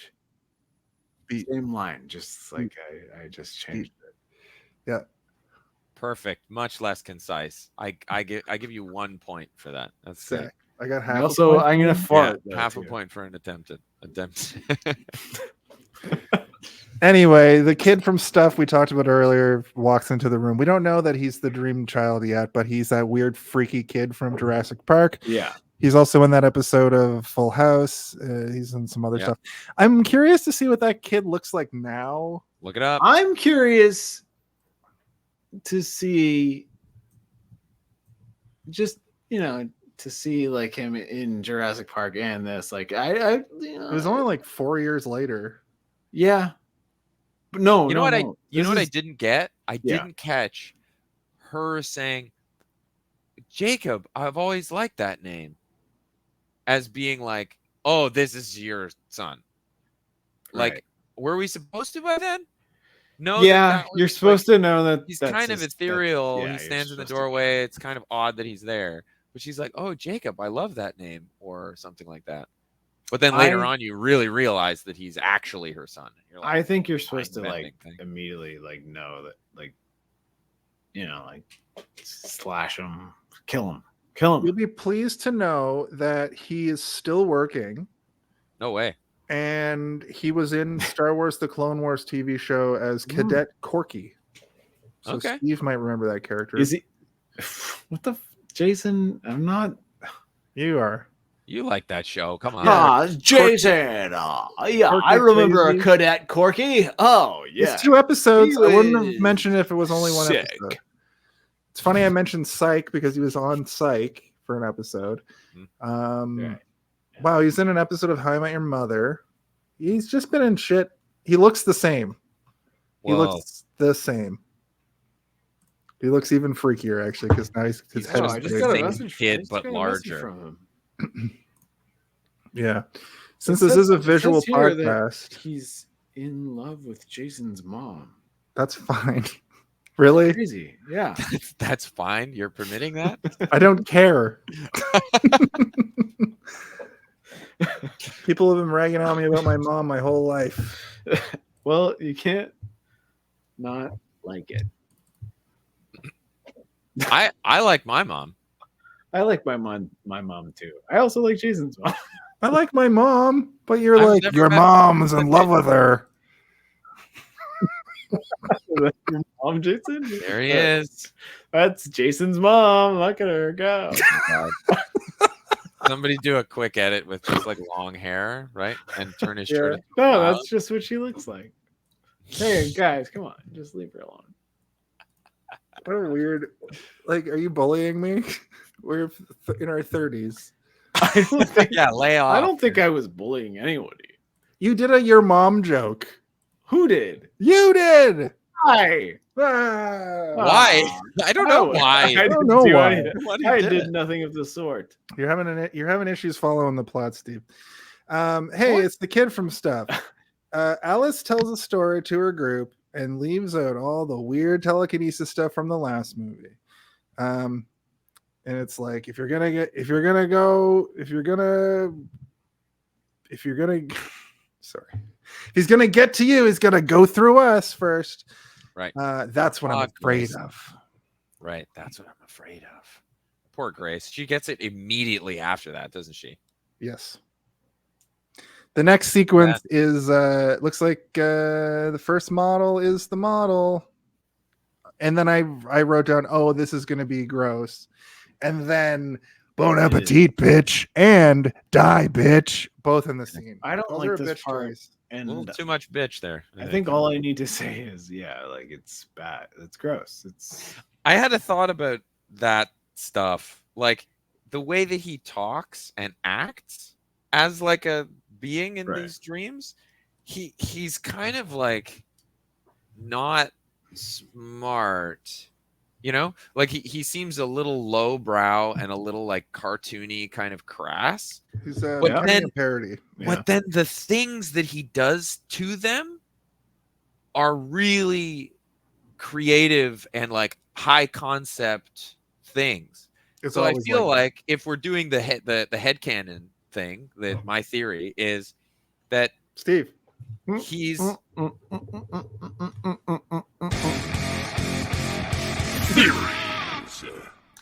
he's he's either, I don't feel like he's two people, but I feel like that Freddy is way more of a persona than he is actually Freddy. Like there's somebody in the background who's like I mean, a masterful that's- creator of this. That Yeah. is Freddy, I suppose.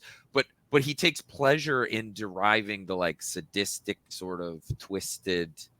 He's a master. Like he's like a craftsman of these things. well, what you're Much doing, more than someone who's like die bitch or whatever. You know what I Yeah. mean? I think what you're doing is like the early Freddy, like the Yeah. Freddy 2, like the second Freddy movie is exactly what you're Mm. on par with right now. Yeah, he's a little bit higher brow. The first Freddy, it's a much more grounded horror movie.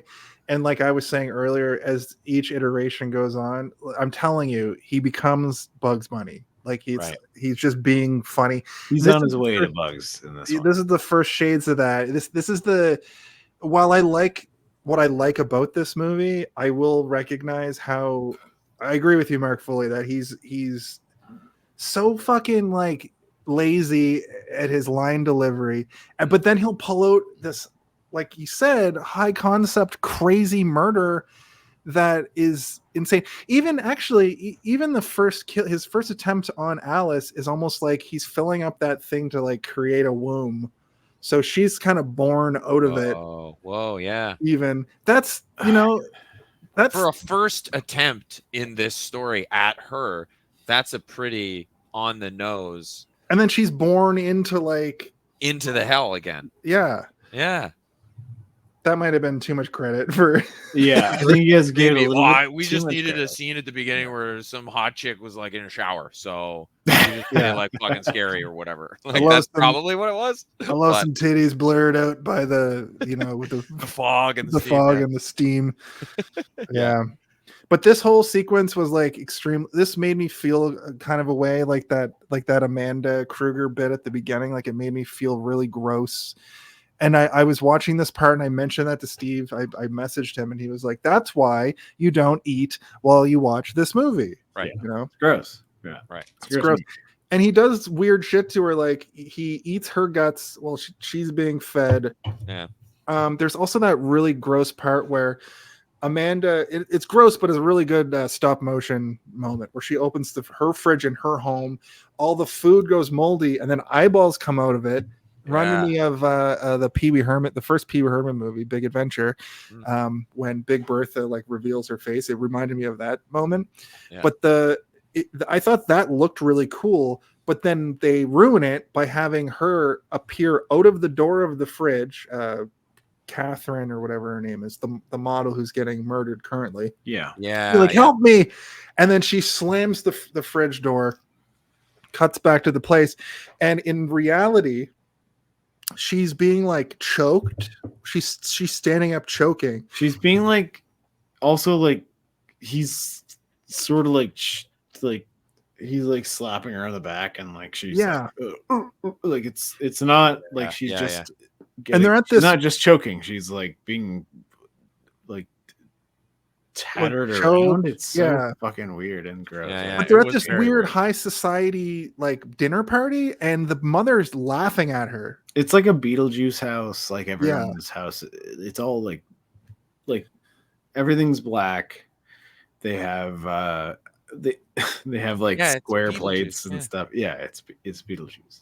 All the chairs are hands, and that fucking Right. wine and the lime and the coconut. No, with the don't worry, Boogity be boogity. happy. Yeah, but I'm in a coconut. Right. Whatever the song is playing in the Beetlejuice movie. They're gonna rehash that in Beetlejuice so hard, and everybody's gonna hate it. I'm calling it now.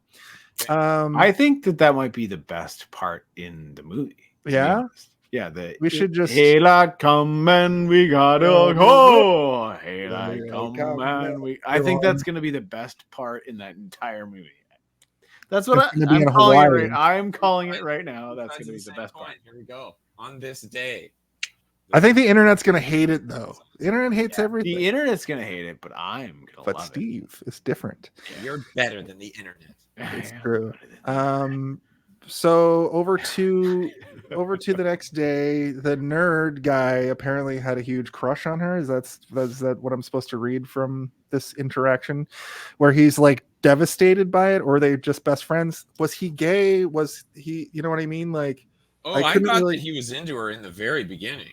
okay, Yeah. Everyone's gay.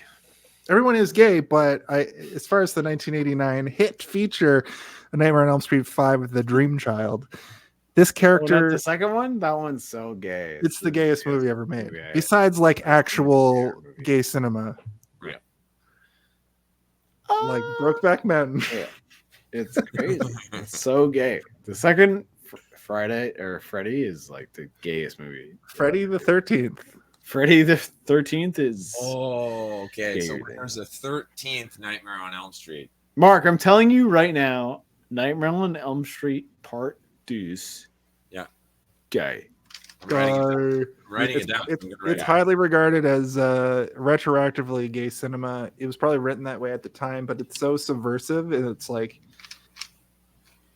There are You have parts to where be they're pretty- like, I want to fuck a man. And you're like, what? And stop. And he's like, I just don't know how to not. Don't. I don't know. Well, I guess I gotta watch this movie then. Yeah, it's very good. yeah. This movie, This No. movie is extremely heterosexual. The problem here is that while he's sad, he does have a hero character that he draws. I didn't write down the name of the character, but it was called something stupid like the Phantom Night Phantom. Yeah, dual wielding, cool mask guy, gun shooter, cool guy. Did you? What was it Night Phantom? I don't remember. Or he was like that guy that Batman looks up to. The Phantom? Who? But Wait. Steve, you know who's the 19? Who's the the? Mask of the Phantasm. No. Who's the guy Greg- that Batman Oh, looks up to? The radio play guy. I think he's just called the I think he's the Phantom, right? Phantom. Yeah, I think it's, Yeah. It was he like has a caper with him in the animated series. Gray Ghost. Thanks, Tim. There it is. The Here we Grey go. Ghost. Here you Grey go. Ghost. Gray Ghost. Thanks, Tim. Way to go, Tim was Tim. like Gray Ghost. Tim coming in clutch. And we're like, he's a phantom. He's a gray phantom, right? Phantom of the Menace. The Menace of Phantasm. At any rate, Alice explains to him, look, here's what's happening. I know you don't believe me, but you just got to trust me. Don't fall asleep. I'm going to go deal with some stuff. He immediately falls asleep. Right. Well, the issue is that like it doesn't matter if you fall asleep anymore. That's my problem. I get that, actually. I hate that. I hate it so. As soon as he fucking much. opens the book and I'm like, he's going to fall asleep, I also realize Alice is also going to end up in this dream world, even though she's awake. and for you're some- also like, oh yeah, you can also just be awake, and he'll still come wait. for you. Wait, though. Alice is like, I'm going to go to sleep to do something about it. You stay Yes. awake. He That's the does. part. And he's like, okay. And he does a pretty good job from what I can tell. Yeah, he's reading comics, but he looks up at her, he checks up on her and whatever, and he just keeps going. And then the audience can't really tell, just like if you fell asleep, when he picks up the Freddy Krueger comic book. So I thought it was like neatly done there, where he's like, he picks this thing up, and even though I know No. this movie, That's later, though. So what's That's when he actually becomes the the guy. This is the part of the movie where she's trying to explain to him that Freddy Krueger's back, and he's like, I don't get what you're talking about. That's impossible.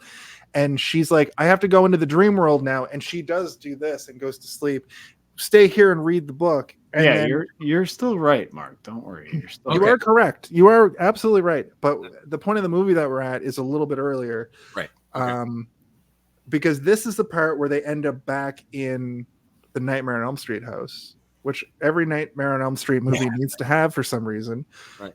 And because in the first movie, the very first Nightmare on Elm Street house is a seminal part of this whole series, because that's where the original battle took place between, what was her name even, Steve? The first girl? Piss Warrior. Her name was Piss Warwick. The Piss Warrior. The Piss Warrior. From Piss Warrior to Dream Warrior. Was, the new documentary I'm putting Her together. name was not Piss Warrior, but her name was Piss. I gotta say that house and the whole plot surrounding the house and the whole, there's kind of a hellscape in a different world kind of thing, and it's kids in a town, is like, wow. And a vaginal canal on the floor. It's like Stranger Things, like crazy. Yeah. Right? And it still felt like, oh yeah, this is an 80s, like Stranger Things still felt like it's an 80s throwback kind of idea movie. Batman's true inspiration is the Piss Warrior. That's right. And I didn't really realize how much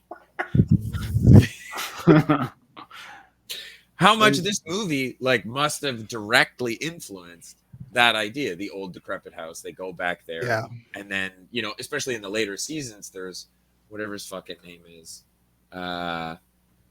who like gets into their mind through whatever kind of means, and they're all together, and there's the lights, and he comes through the netherworld. It's like that thing. Vecna.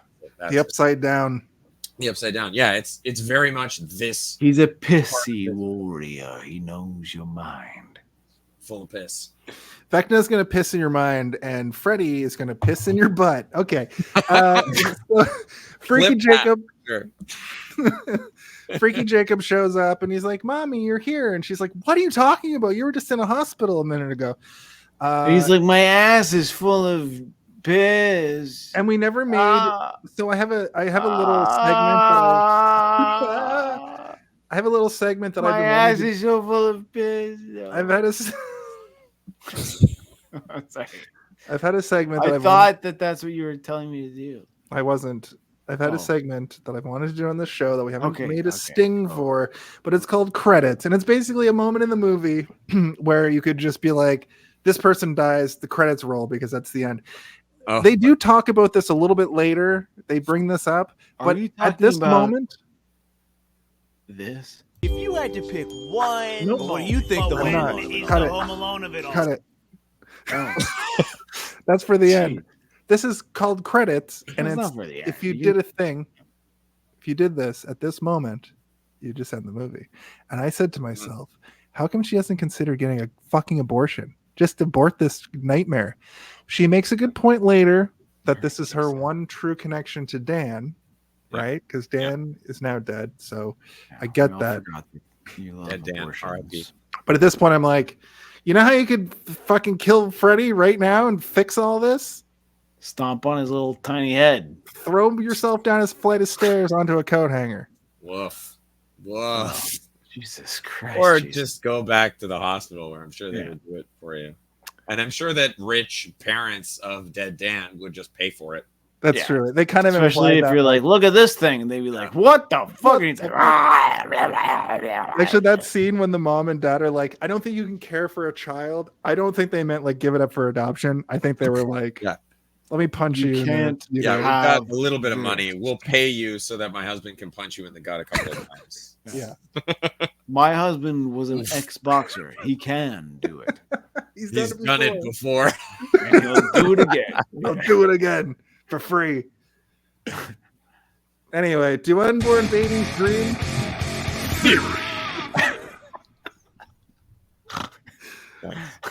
Nice. I don't think that anyone said that. Yeah, that was pretty good. But the question everybody's been burning to ask. Burning to ask? The burning question everybody's been wanting to ask themselves this week on Hey, Did You See This One is, do babies dream? And I thought this was some sort of weird pseudoscience because Yvette is like, yeah, they dream. Because the sequence, what ends up happening of the time is Alice is like, I need you to get me in this room so I can get an ultrasound so I can see my baby now. And Yvette's like, I shouldn't be every doing time this. I go into a room with babies in it, she goes into the room with Yvette like they're sneaking her in, and then the doctor just walks in like, well, we don't need to do this for several more months, but I guess we're gonna do an ultrasound of your 1-month-old baby because you requested it or something. Yeah. And Yvette's like, I could get in a lot of trouble for this. Like, I didn't get it. Right there. Like, yeah, it's a weird plot. What is it? It's just a plot. I don't know. She's barely a nurse. The costume that she's wearing, I'm pretty sure means she's what's known as a candy striper, right? Uh-huh. You know this concept? Yeah, hospital volunteer. They're called candy stripers. Yes. Yeah. So she's a nurse's assistant, and she's doing too much. Yeah, she really can take a lot of liberties, and is definitely like, you're kind of sort of pregnant. Is like, oh yeah, you've just sort of taken that from the doctor. Absolutely. Like, you kind of walked right into that on purpose. If I was a doctor, I'd be like, why? Yeah. Like, your camera tell her on purpose. Your camera froze for a second with you doing this. Oh yeah. So it was just the value of comedy was very good. Technical difficulties. Great. I wrote the hellhole in the ground is a vagina. I think I typoed an F instead of a V, so vagina is officially what the vagina is known as now. That's a different thing. It's a different thing, brother. Steve saying that's funny. That's funny. It's funny. Steve hates this movie so much that he's just like, we're almost done the movie, by the way. We're close. It's 9:40 and we've never plowed through. Wait, no way. It's only 9:40. It's only 9:40. We're nearing the Home Alone of it all. Well, that's what I want to do. We're gonna get to it. We're close. If you had to pick one, you want to just do it now? Well, we could, but what are we missing? If we no. This is crazy. We're going. It's unprecedented. There's nothing to talk about in this movie except for exactly what happens in this movie. Yeah. It's the thing about the problem. Classic Freddy putting souls of his victims in the baby. That's a trope that Freddy does in these movies where he likes to put souls in himself. Do we want to talk about the end of this movie where he's like a squirrel with nuts? He just fucking hides them everywhere. He hides his nuts everywhere. Oh, I forgot about this. This baby is full of these souls. I think they're gonna go bad. But there's also moments where the little kid is going up the stairs, and then we got to talk about that. Oh my god, yeah, the MC Escher scene, where all the stairs are going everywhere, fucking kudos. But that was so cool. It was so well done, and the space of it, I really felt like all of the actors understood where they were supposed to be looking. It was designed enough and described enough to them. There were parts where he's doing shadows. Yeah. It was all really good. I bought the space and the blocking of it all. It was great. I thought it was great. Maybe the best part of the movie. Maybe the MC Escher, the matte paintings were cool, and I liked the nonsense of it from a dream standpoint. How about so just to back up a little bit, because we literally are coming into we're in the third act. Yeah, we're all kind of who fucking gives a shit. You guys, I have lowered my rating of. So I made a note while I was watching this. In my notes, I was like, "Why does everybody hate this movie so much?" Because it's bad. And I understand now. I'm a charlatan idiot, simpleton, who is impressed by. It's like my dad fucking saw Phantom Jason's Menace. I love when she's getting Phantom Menace, and he loved Phantom Menace because of the scene in Phantom Menace when the big fish eats the smaller fish. Well, also Phantom Menace is okay. I like it's good in retrospect, but Steve, at the time, I was like, oh. No, at the time I was like, this is the best movie ever. That's true. Made. You're a special case. The rest of us were all Love like, the "What fact- in the world was that?" Yeah, what happened? But my dad's tricked by special effects. I have proven that I am also tricked by special effects because some of the practical stuff in this movie is some of the best stuff. I haven't felt scared or queasy like I have in any of the 20 movies we've done to this point. This is the one that makes me want to barf. Yeah, I hate the grossness of this movie. This movie, the body horror element was way done grosser to than perfection. any other Freddy. Yeah. The practical in this is crazy. It's like so good, especially after last week. But it's also not good though. Like when her cheeks are like out here and like there's no, they're not moving. It's just you kind of got to buy some of it. I suspended disbelief for that. Yeah. But on the whole, yeah, a lot of it was really good, and I was interested in that for sure. I think that I didn't make my opinion known about what I thought of this movie at the beginning. Steve hated it, and Jason loved it, and I was like pretty firmly in the middle. There were things that I liked, there were things I didn't like, and I still don't really know where I am. But I think I would watch it again. I think I liked it actually. Like, you know, it is what it is, but yeah, it was interesting. Mark, I don't want to be that guy, but you're going to have to say that all over again in about 15 minutes when we get to our final thoughts. Shit, I did write it all down. That was like a rehearsal line. So you're an actor. You're used to rehearsal, but this is the real deal. We're alive to 8 people right now. Who? 3 of them are us. Weird. Okay. Here's something that I thought was a weird thing that I thought was going to be more of a thing, but when they get to Alice's bedroom or wherever they are, and they're kind of like deciding the final plan, did you guys notice the plant holder that was legs? Dude, I took a picture of that. Did you notice the plant holder that was a whole ass pair? He of took legs? a picture of it. He just said he took a picture of it. That I thought was going to be a whole thing. I thought it was like Freddy's be like, I'm wearing pants now, bitch. No. Yeah. See that? That's Yvette, and that's the fucking plant guy. You can see the jeans, sort of. Love that. There's I want to plant- make that. That's why I took a picture of it. I was like, that's fucking hilarious. What a weird fucking thing. Now that feels critically 80s. That feels like Pet Rock level 1980s. That's like they're like, we got 1 year left. 1989. We got fucking bananas. Yeah. Next year it all turns to fucking earth tones. Right. The thing I loved about that was how it almost felt like they put that in there for the viewer to be like, is Freddy gonna wear those pants? Oh, Freddy gonna put them pants on? It was like a red herring kind of. The dumbest red herring in cinema history, perhaps. Totally. I feel like I didn't feel that, but maybe I'm floating around in my own world over here. And also to that point, Yvonne still doesn't believe that any of this is happening, even though 3 of her friends are dead at this point. 2 of her friends.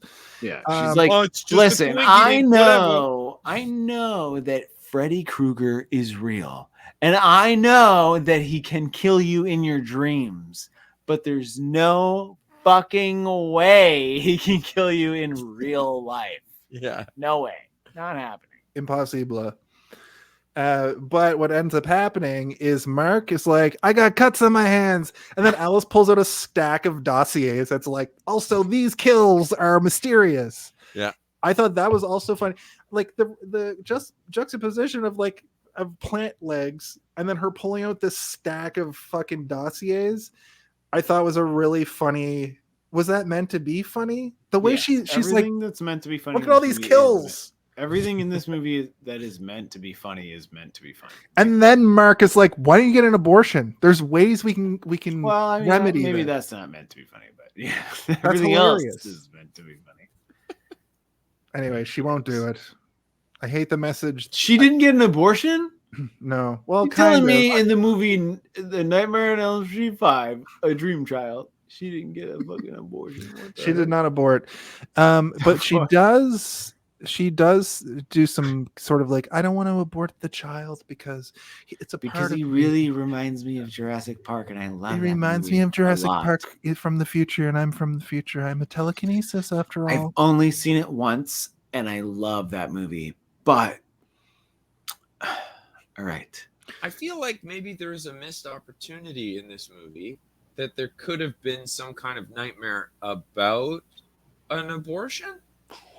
Yeah. You know what I mean? Like, Yeah. think of that and then Yeah. knocked it off the table. Well, there was I think it's like sort Evil of Dead, Evil Dead 2. There's like stuff like that was like There's that episode of Tales from the Crypt TV show. there is a dream at the very, very beginning, but it's like, yeah, it's not what you're saying. It could have been way better, right? Like a crazy, like, better. Yeah. like Freddy, like pushing himself out of their tummy or something, you know, like some crazy, yeah, like a scary thing. I'm kind of sorry I brought it up. Ew. Yeah, well, you know, I got a couple other ones in the chamber. She wants to keep it because of Dan. This is when we go to what you were talking about earlier, Mark, where the parents are sort of giving her the gears about keeping the baby. The mom really, it felt like, you know, I don't think you're ready to have a baby. I don't have any alternative solutions, and I'm not going to allude to anything you could possibly do. After Mark just dropped that great abortion line with, why don't you get rid of the baby with an abortion? Right after that, yeah. Right after that. So I don't think all the mom had to say was like, I don't think you're ready to deal with kids. Maybe you should consider putting the child up for adoption. They don't get that far in the conversation. No, they get like, to abortion. Abort it. Yeah. Hit the red button, baby. Hit the red button. Ooh. That's fucked up, Steve. That fucked me up. The fact that the button for the button for the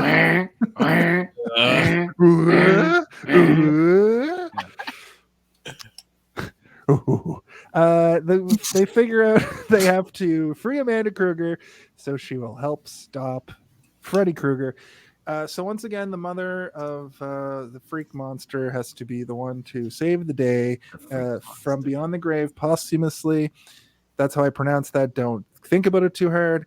Alice goes into the dream world. Mark is going to fall asleep. So you're right. I had it messed up from before where he gets his hand cut.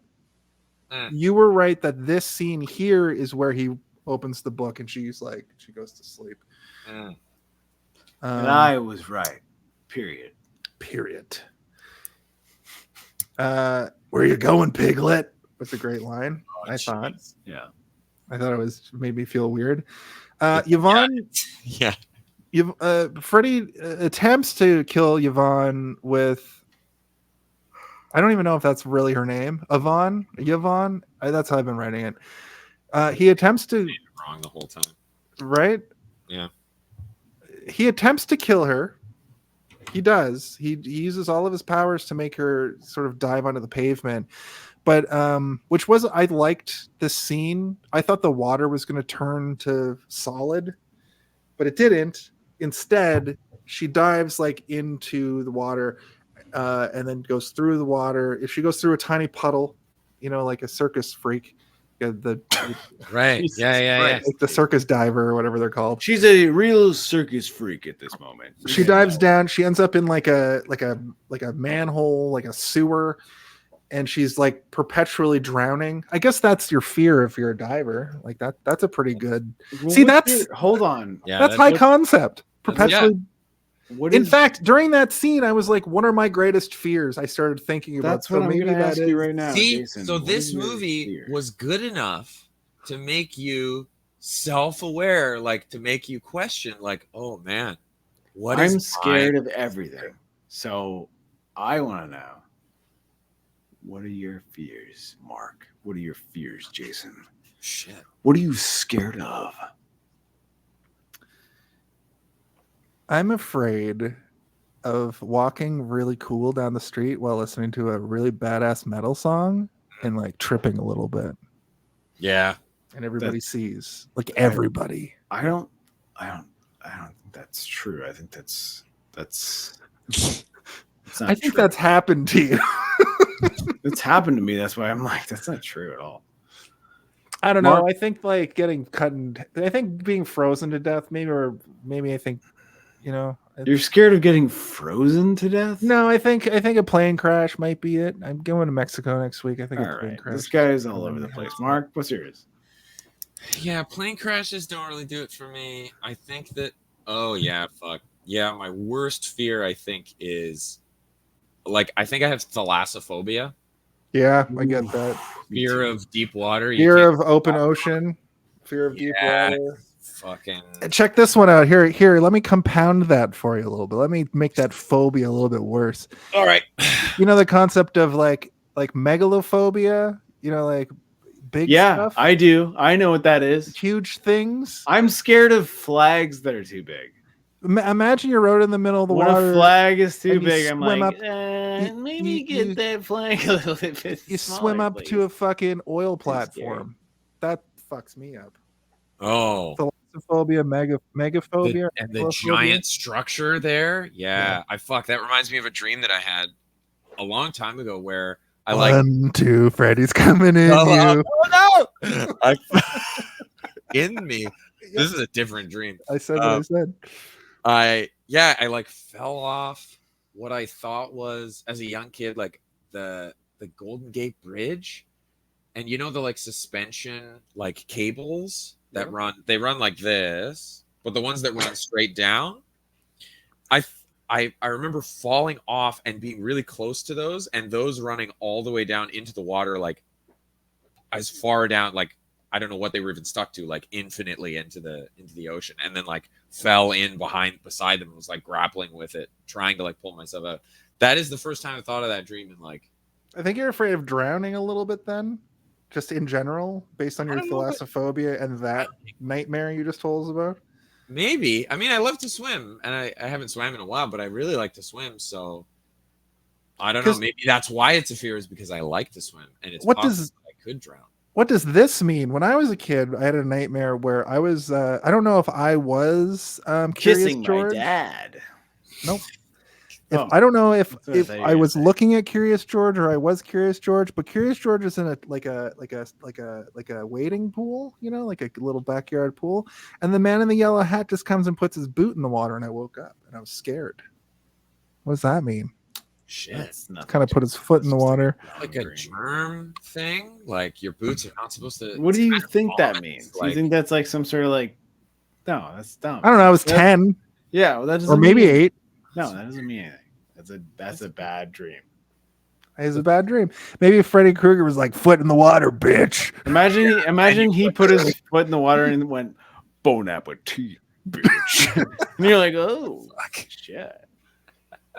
Maybe, yeah.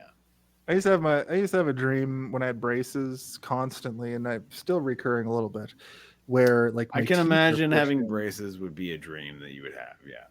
No, I had braces. Oh, and for years after, I would have dreams that my teeth were being pushed in. You had dreams later, but like your teeth were still all fucked up or whatever. No, my teeth were my teeth were always fine. Okay, my teeth were okay. Always Sorry, perfect. what are you saying then? After I had braces. For years after, I would have nightmares that my teeth were being pushed in. Oh, your teeth were the attacking feeling, you. The feeling of like did you guys have braces? Yeah. No.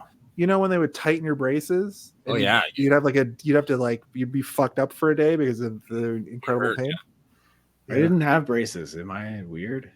No. Your teeth are fine. My teeth were fine. I think there's a scam with dentists where no matter what, they're going to try. Well, your you guys have parents were straight probably teeth. I don't have straight teeth, but I do have cool teeth.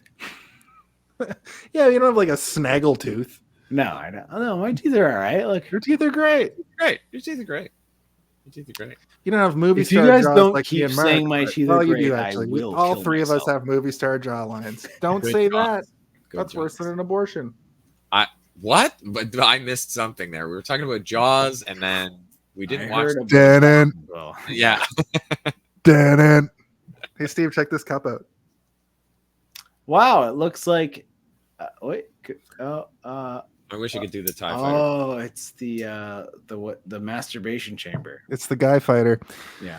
At any rate, we've really padded out this last 10 minutes with whatever the fuck that was. So where are you going, Piglet? You can keep going forever. No, it's good. Yvonne. No, Dodge but your Mark death. is the best guest we've ever had. It's true, Mark. You're the greatest. You're the greatest guest. You're a great guest. This is a lot of fun. This is the thing that we have to understand now is that Mark, you have been a very good guest. And you're the first guest in my new way of writing notes where I skipped over a whole bunch of stuff. And I was going to say something, but then Jason decided to talk. That's how I talk naturally. I can really see a rift forming between the "Hey, did you see this one?" hosts. You gotta say. I hope that wasn't my doing. I No, didn't mean to. No. this is a classic episode. This is a classic episode. Movie star Jaws. Look at us. Look at us. Look at us. Ding. Gnashing your teeth for the social elites or whatever. Ugh, I hate that. I hate that. Gnashing your teeth is extremely funny to me. Gnash your teeth. That's when your teeth are soft and you just chew your teeth. Yeah. That would Gnash. be a dream. That would be a nightmare. That's people have dreams about teeth falling out and stuff. I've never had one of those. You've never had a tooth out dream? They mean stuff. Never It's once. in like the dream book or Yeah, it whatever. means That's mom like is your my dad or main dream book where I'm like, let me get this dream book. Is that what that Oh, means, my Rick? teeth! My Yeah, fucking yeah. teeth! Your What the mom fuck? is your dad? Yeah. When your teeth fall out in a dream, it means your mom's your dad. Well, you wouldn't be I wrong. never knew that my mom was my dad. See, there you go. Well, if you've had one of fuck. those dreams, that's what. That's Next what it time I go see my mom, I'm gonna be like, "Are you my dad?" Are you my dad? Your dad's You're like, gonna hey, be what the yeah. hell, man? is. I'm right here. Did you guys like it when Alice stabs Freddy in the head with a fucking, I guess, one of those things that you fish stuff out of a pool with? I think the Oh. entirety of the end of this movie was okay. It wasn't good, but it was like I'm into it. I like The next sequence is literally, I think, one of the best things I've ever seen. And it's like there's animation and stop motion and some interesting concepts. It was better than the last couple MCU movies. when he's like, "Ah," and he's got like all the pieces on his body. That's all the faces. That's a different movie. Oh, That's the movie in the behind you. That's literally the last movie where he shows all the. oh, yeah. No, this one, one of the final kills, the final kill. This movie Is- sucks, Jason. I'm just saying. Mark, That's what it was- the That's point. fine. You can feel that way about it, but I have to at least say the things that have happened. It's the sequence where he's reading the comic book, like you were saying, Mark, and he sees the things that are happening in the dream.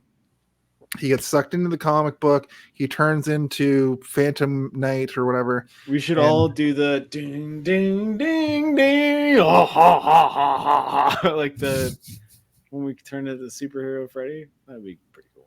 I'm Super Freddy, bitch. Oh, and I like how he like his lines are like faster than a speeding. Oh fuck, I forget what they are, but He's like a Plays the riff superhero, on yeah. Superman But it's also lines. it seems wrong, right? Like it's like a wrong Freddy kind of thing. But like, He's like on Captain Planet when there was like the wrong Planeteers. Captain Muck or whatever his name. Yeah. Yeah. He was kind of just Black Adam though, because he had the Shazam bolt and was just like anti-superhero. Yeah. And also the Black Adam movie was probably worse than this movie in my opinion. I'm glad I skipped it. Movie fucking sucked. Made me not want to watch Shazam 2, which I heard was fine, but I don't watch. I don't But like I'll the never DC. watch it now. I'll probably the watch it someday. Thing that I And it's heard. free. It is. It's been free for like a year. Oh god. I'm still like, Who gives a fuck? who gives a fuck? And I don't care about any of DC shit. Anyway, Am I the one who has to say it? The bat, he loves us all. He takes each and every one of us downtown. And then he takes each and every one of us uptown. And then he takes each and every one of us to Arkham. And I don't want to go back to Arkham. No, Batman. that was scarier. than I thought. I thought it was gonna be funny, but it was scary. it was a scary one. Yeah. Pretty So you're like, this audio clip from earlier today is better than us talking about the end of this movie. is This what I movie got. sucks. Well, let's finish it up. We'll get to our final thoughts. We'll play the game and we'll get out of here. Right. We'll get off work early tonight. It's great. Oh, I wish you guys were all here. We could hang out. Yeah, we're not. The animated kill Jason, was... don't be mean, you bitch. I'm being mean to you, bitch. Wow, the rift widens. It's true. I think that Suck it Jason, down? I think that it's just Jason just doesn't like having friends. Oh, Why would you say that? Because you're a bitch. wow. Anyway, the thing that I liked about this sequence is like it felt really like it felt fun. It was kind of visually interesting. Freddy is just like chopping the whole room up. He's dressed as the comic book character that he sort of telegraphed earlier. I was like, he's gonna be that as his kill, or that thing is gonna kill him in some way. I knew it from the very get-go. And the comic book, after he gets killed, he gets like chopped up. Like Freddy ends up winning. Like Mark almost wins. He shoots him up real good, but then Freddy's just like, haha, it's my dream world, you bitch. Right. And then You bitch. I'm sure that comic book, not only would I like to somehow procure a version of that comic book. It looks like it would be cool, a cool comic, right? Like, right? We want to watch, we want to see that comic, yeah. But I'm sure in that reality, since it fell to the ground in reality, it went on to sell like 1 million copies. You know, Yeah, like it turned into Spawn. yeah. The Spawn comic. Right. Alice found it on the ground and she was like, "Oh shit, I need some money for my baby." Todd McFarlane was like, ding, ding, ding, ding, ding. Amanda threatens to get his mom and hits him with the demon pram, and then he gets torn apart by the crazies. Luckily, he can explode into spiders. So you guys know what scene that was. That was basically Yvonne or Yvette. Maybe it was Yvette. I was saying Yvette at the beginning of our I think broadcast here, I- but I don't know if it's Yvonne or Yvette. Is it just Yvette? I think it's Yvette. I think it's Yvette. Okay. I wrote Yvonne for all of my notes. Yvonne. Yvonne.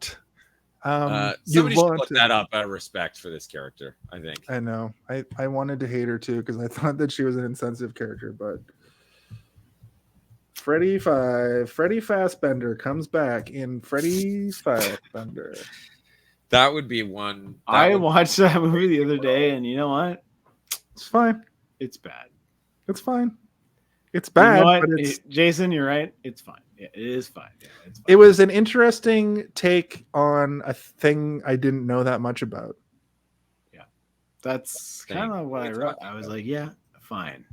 What do we? Who cares? Her If you name- care, you care. If you don't, you don't. Oh, her name's Yvonne. Okay. It's not Yvonne. It's not Why Yvette. the way I wrote it down? Yvonne, like Yvonne. Right. Yvonne. Yvonne. Well, there you go. There you go. There you go, ladies and gentlemen. That's the end of our show. No, but so that thing that I just said is basically Yvonne frees Amanda simultaneously to all this stuff happening. Amanda Krueger, the mother of Fred. She's sort of The mother of Fred. Fred. that was a freaky moment though. It was, Like yeah. like the head turns around to skull and then It's she so turns into a gross, ghost. Yeah. It's But interesting. it's also like 1 million men being like, Well, then then it cuts over to this. All of this was very dreamlike too. It felt really like cut after cut after cut of things happening. I just thought it was funny that he gets ripped to shreds, and then Alice's shirt explodes into like tarantulas. Yeah. Poorly rotoscoped spiders, I and felt like one so tarantula bad. on her shoulder. I felt so bad for those spiders. Yeah. Like they're so fucking fragile tarantulas, and there's like a stunt guy or person or whatever who's like stomping right next to them. I was just worried the whole time. Like I really like tarantulas and stuff. I think they're really cool. Yeah, spiders are cool. Yeah, and like I was just I like, do what not like afraid. tarantulas. What made me afraid was for the spiders, not because of the spiders. Right. Yeah. Like no, the little guys. Oh, My little babies. My little spider babies. Luckily, most of them were poorly rotoscoped into that thing. So, But luckily, he can explode into spiders. What am I talking about here now? It's Piss my new and look. vinegar. It's my new look. Like it, and he like puts his arm back on it again. Oh yeah. This But is when this is like the got it- final battle moment. Yeah, He's got it like loosely tied up in its sleeve, right? So he's like, it's like flopping everywhere, like an old comedy. I think it's cool that he stayed that way for a while. Like he didn't go, I'm putting myself back together, but better. He's like, I'm all fucked up and I'm trying to. He just was like, Who do you think you are? I am. Who do you think you are? I am. And they do that. They do that fucking trope where Jacob thinks that Freddy's his friend.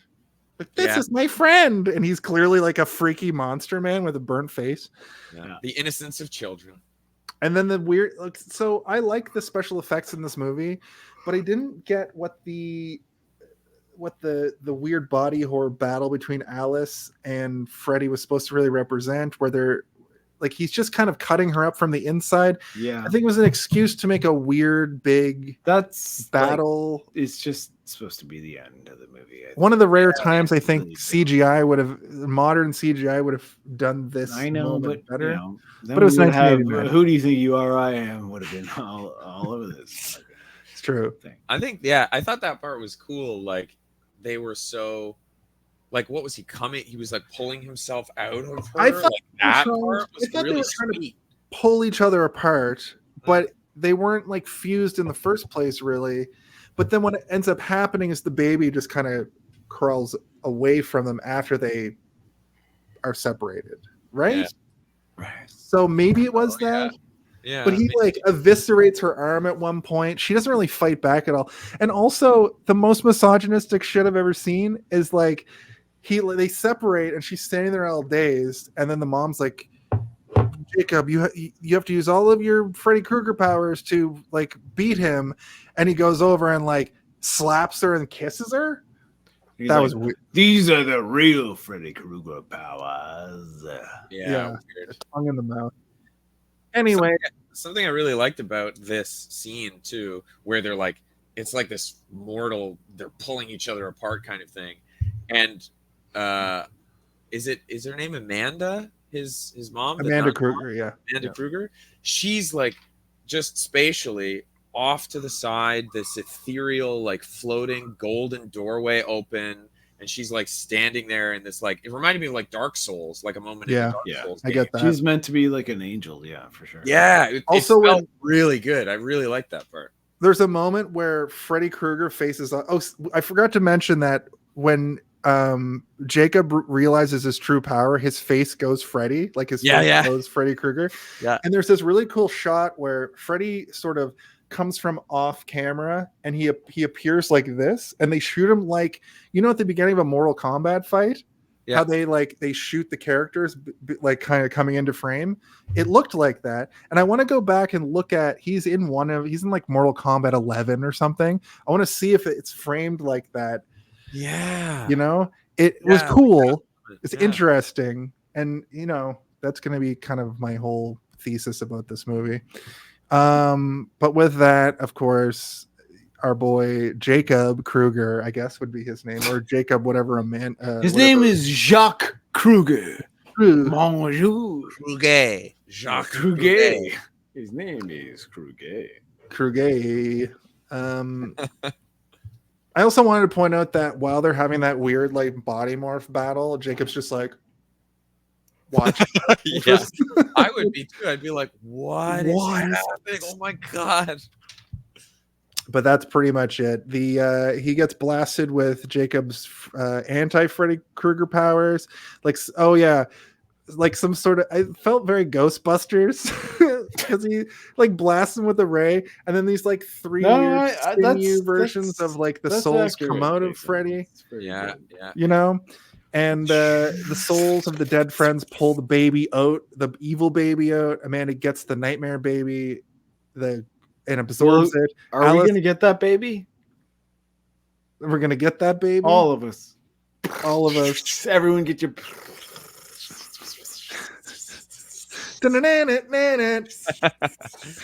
It's a Freddy baby. Tiny little baby. Tiny little baby. Nice. So Alice's baby becomes light and absorbs back into her because, of course, it does. And then we get a cut to Alice has the baby. It's like a month later or whatever. And we get Freaky Freddy kids playing jump rope and then a rap song because it's 1989 and the credits roll. Yeah. That's pretty much the rap is like it's Ninja Turtles, it's Batman. Yeah. Yeah. When did Ninja Turtles come out? 1989. Same year, I think. 1989, same year, yeah. Just that. But it's not like rapping ninjas. We're gonna rap. I'm a ninja man and I ninja cap. This is like this song has nothing to do with Hold on, Jason, keep going. Right. Everybody looks at me because I'm a turtle. Everybody looks at me because I'm Yertle. Yertle the turtle. He's a man who goes down the street and he's a turtle. Ooh, I'm not a freestyle rapper, but some of ooh, that was funny. Better than I ever could. I'd be terrible at it. So Steve, remember the Ninja Turtles game that we played a few months ago? I do, yeah. I remember it very well. Actually. There's a rap song for that done by like one of the Wu-Tang Clan guys, like Redman or something. And it's like it's awesome. It's awesome.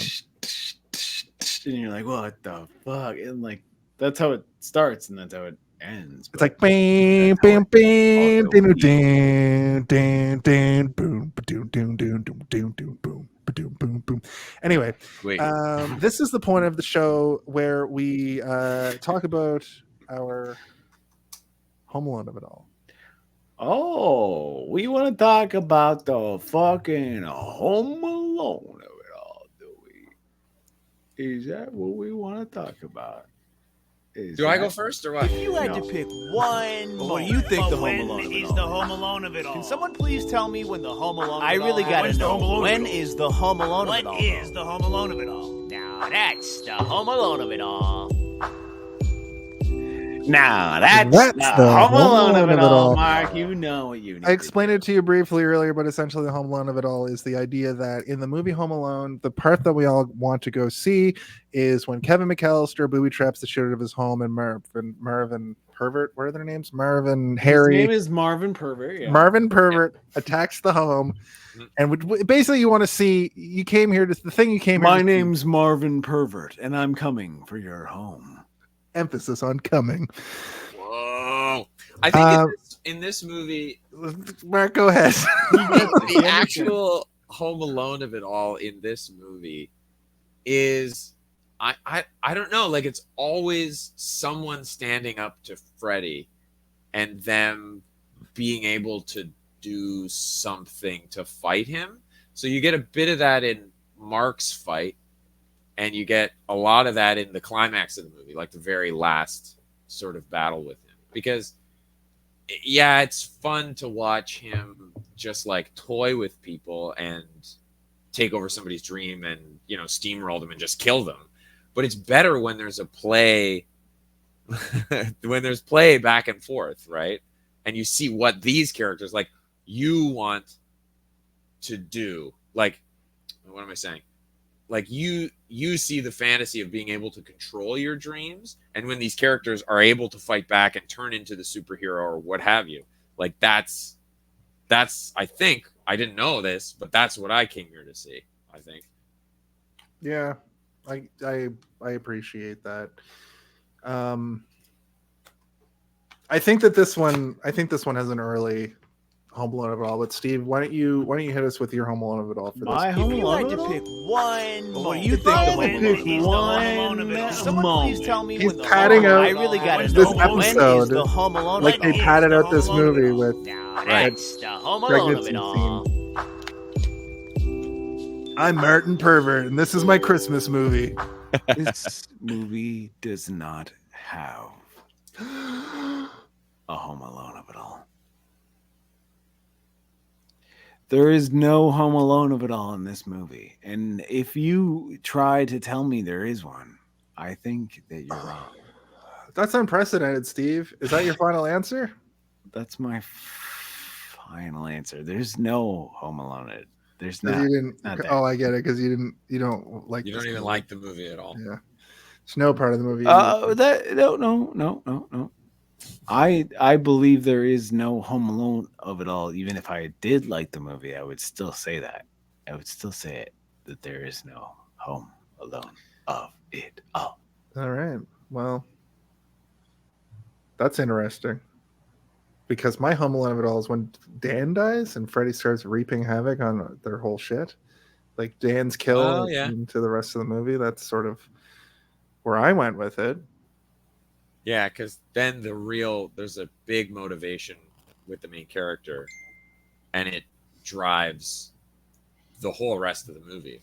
Like at the beginning, you're not sure what's going to happen, but now there's like a reason for all of this to happen. I do respect what Steve's saying. Like I do get it, but objectively, I think that. I mean, objectively, it's like whenever he pulled his arm off or whatever. Like fuck, Jesus Christ! But like, there's no real Home Alone of it all in this movie. No. All right.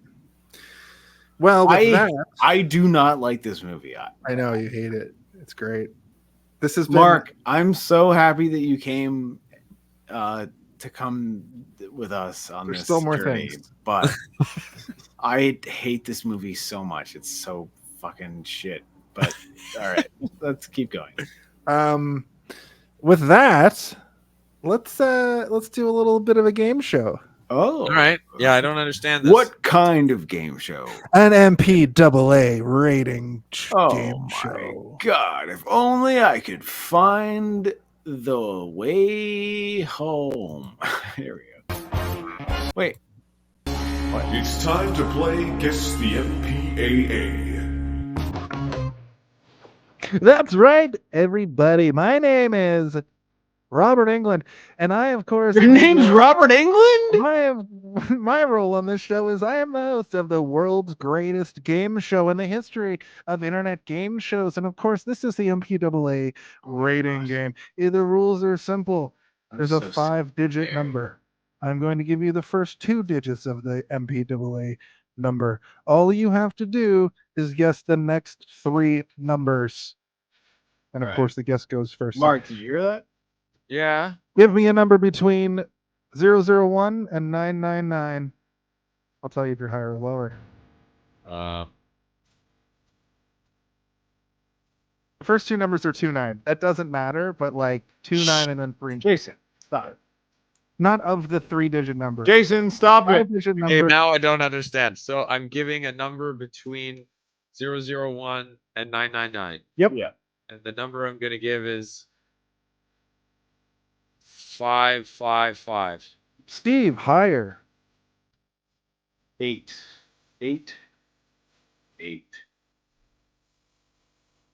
Mark, higher. 998. Steve, lower. 9 7 7. What? Oh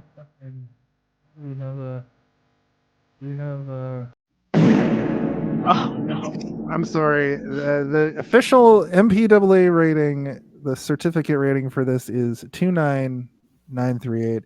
And if you're wondering what the fuck that was, essentially every single movie, as you know, has a MPAA rating that's associated to its like PG through R rating. It goes back to 1968, and originally we just set it. Our old co-host just said it, and I decided, why don't we turn this into a fun little game?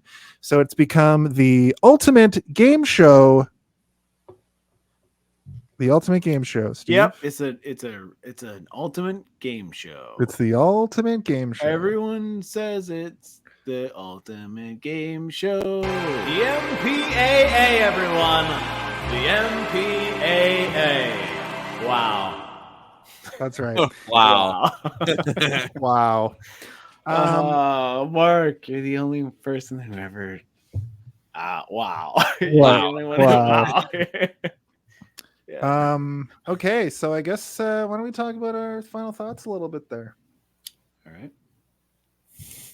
You first. Special thanks to Space Cadet Tim. That was a really great game of the MPAA. I didn't know what I was getting into, and I still don't. And I still think that was my favorite. It's basically the same reaction that everybody has. Let's talk about our final thoughts. Final thought. Wow. My final thoughts. Hold on. Oh, Jesus Christ. final thoughts. Wait for it. Steve's on the ones and twos, and there's no twos or ones happening. Oh. It's time for our final thoughts. Much tighter when I do it. Sorry. Just like the beginning of the show, of course, it is a tradition for our guest to go first. So, Mark, why don't you give us your final thoughts? And on top of that, if you have a rating for this movie, whether it be just serious out of 5 out of 10, or if you want to do a funny little rating, the court is yours. The stage is yours. Star of stage and screen. Star of stage and screen. My final thoughts about this movie are it had a lot of potential, I think, to not be a cartoon version of itself. And I think there were moments where it succeeded in having some gravity that I was not expecting. I think it was a little too short. I think we could have done more sitting with some characters and getting to know them. Probably it would have made it a better film. But for what it is, the 5th in a series of fucking nonsense dream slasher movies, yeah, like it's one you'd put on the 5th in a row and it would be part of the story, and it's fun. It's just like fun. So I don't have some kooky rating to give it, but like, I don't know, out of 5, I guess it's like, I give it a 3. Reasonable. It's interesting you say that about the fun element. Steve, I what's didn't do that. That wasn't me. Steve, what are your final thoughts for the film A Nightmare on Elm Street 5, The Dream Child? This movie is bad, but I do like some stuff. I like the guy when he's wearing like no shirt and he's about to get into the pool, but he's wearing jeans. That was pretty cool. The gayest part of the movie? Yeah, the gayest part of the movie. I love that. I also love that they somehow made me think of Jurassic Park a couple times in this movie, just by having like a kid in it who is like, I was like, oh, that's the kid from Jurassic Park. So that made me feel better, because I was like, I'm thinking of a better movie that I could watch this movie in my head instead of this one. I don't know. What do you guys think? You guys want to give me something to say or no? Okay. Nope. You're the floor. The stage is yours. All right. I give this movie Freddy Krueger continuously ripping his own arms off and putting them into like different parts of the. Remember he like pulls his arm off and like puts it, and then he like keeps doing that. That's out of it. Yeah. Yeah, that's how I feel about this movie. Is that I'm Freddy pulling my arms off, putting them around, and they're like cameras watching me. Like I'm looking at my own hand and being like, that's my own hand camera. That's a handy camera. So that's your rating. Yes. Okay. Pretty kooky. Mark, those are my ratings. This is the kind of ratings I give. Hey, you made up for my sort of vanilla rating. So okay.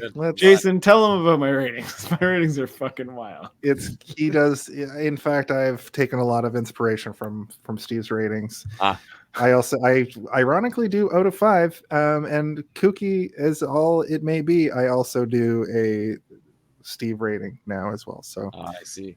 Also, spoilers also about arms. Why don't you clap yourself out there, you happy clapper? Oh, I can leave if you want me to. No, it's my turn to go, so just do the clap and then the Undertaker bell. Oh, or the fart. Sorry, I forgot. I've cultivated, and now Steve's on the ones and twos. If you want to change it up, it's cool. Here's what I wrote, and I'm gonna add addendums. I don't know why people hate this movie so much. I know why people hate this movie so much after discussing it with you guys. It seems like a pretty standard, campy, funny Freddy movie. That's true. The story is kind of dumb at times, but it's an 80s horror. I personally liked it. also true. It's the first grimoire entry that actually did its horror job. Truth. That I agree with past me. The set pieces and practical effects are the draw here. It seems like it has some real money put into it. 2 pennies. Most importantly, I had fun watching it. I think at the end of the day, that's what it was. I gave it originally a 3.5 out of 5 because I had such a good time with it. However, I'm going to lower it to a 3 with Mark on that because I didn't think it through. I had to talk about it. That happens sometimes. I don't stand firm all the time on stuff, but I got out of it. No, I'm still got more. Oh, sorry. I thought that you were going to get through it. I give this movie constantly losing an arm, but being able to put the arm back on. Oh, shit. I like that between the two of us, it got a 6 out of 10. Yeah. You know, like our 2 ratings made it better than it was. Yeah. I gave this movie too much credit. I think Steve went too low, and I think that Mark, you were sort of the Ruben Studdard. No, not Ruben Studdard. Who's the third guy? The Clay Aiken? No, the Yo Dog. Clay Aiken. Yeah.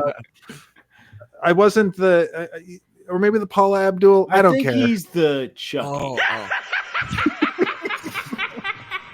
That's the Chucky alone of it all. Anyway, that's been our show for tonight. I think, Mark, I will actually remember to ask you. Do you have anything you want to plug for real this time? Yeah, I do actually. Or if this is the same thing as before. No, I'm surprised. I'm surprised, delighted, and happy to say that on April 30th, the movie that I star in called Wolves comes out for rent and buy on Apple TV, Amazon, Google, and Vudu. So hell yeah. I'll definitely watch that. The movie's called Wolves. It comes out on those platforms, Apple, Amazon, Google, Vudu, and on April 30th of this year. And later on in the summer, it comes out on fucking Blu-ray and DVD, which is like the coolest fucking thing. What's that? It's this old like technology. Well, that's all the time we have for this week. Oh, wait. Mark, how would you feel if we watched your movie on this show? Yeah. I was thinking that. I wonder if you guys did one. I don't know about it the whole time. Would I be the guest and come back on? Would you if you wanted to? Because you give us the kind of cool. Yeah. You could give us the insight because we like to have a little bit of insight in the show. I know it doesn't seem that way, but we do like to delve that way. So I would love to just do a one-off, even if we do 2 episodes in 1 week. If you want to come on, we just do one of these about that movie. Yeah, sure. I'm excited to watch that. I've seen you do some stuff. I've seen you here and there, and you're a good actor. And most people watching this show may have seen you in a very, very popular / all over the fucking place in my face for years Captain Morgan commercial. Yeah. And best known for its place on YouTube during the original Adpocalypse. It was there. You got a lot of show off of that. So I hope that boistered your career a little bit. It did a little bit. Yeah. Yeah, that's Mark. I'll say, I love you. I've also seen you in an actual play before and stuff. So, with that said, I think there's one very important question that we have to ask each and every week. Right. Okay. Mark, could you give us a hand? Hey, did you see this one?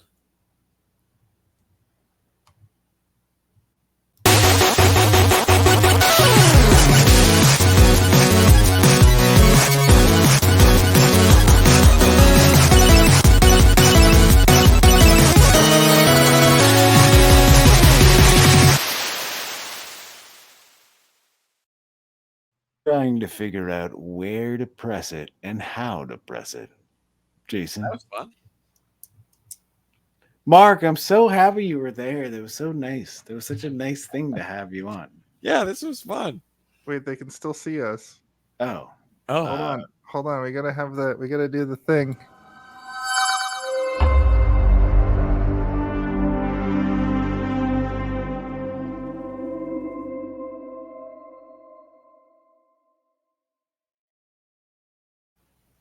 Wait. How do we get rid of that? It's supposed to be the end of the thanks for watching screen, but instead, bye. Wait. Later. Oh,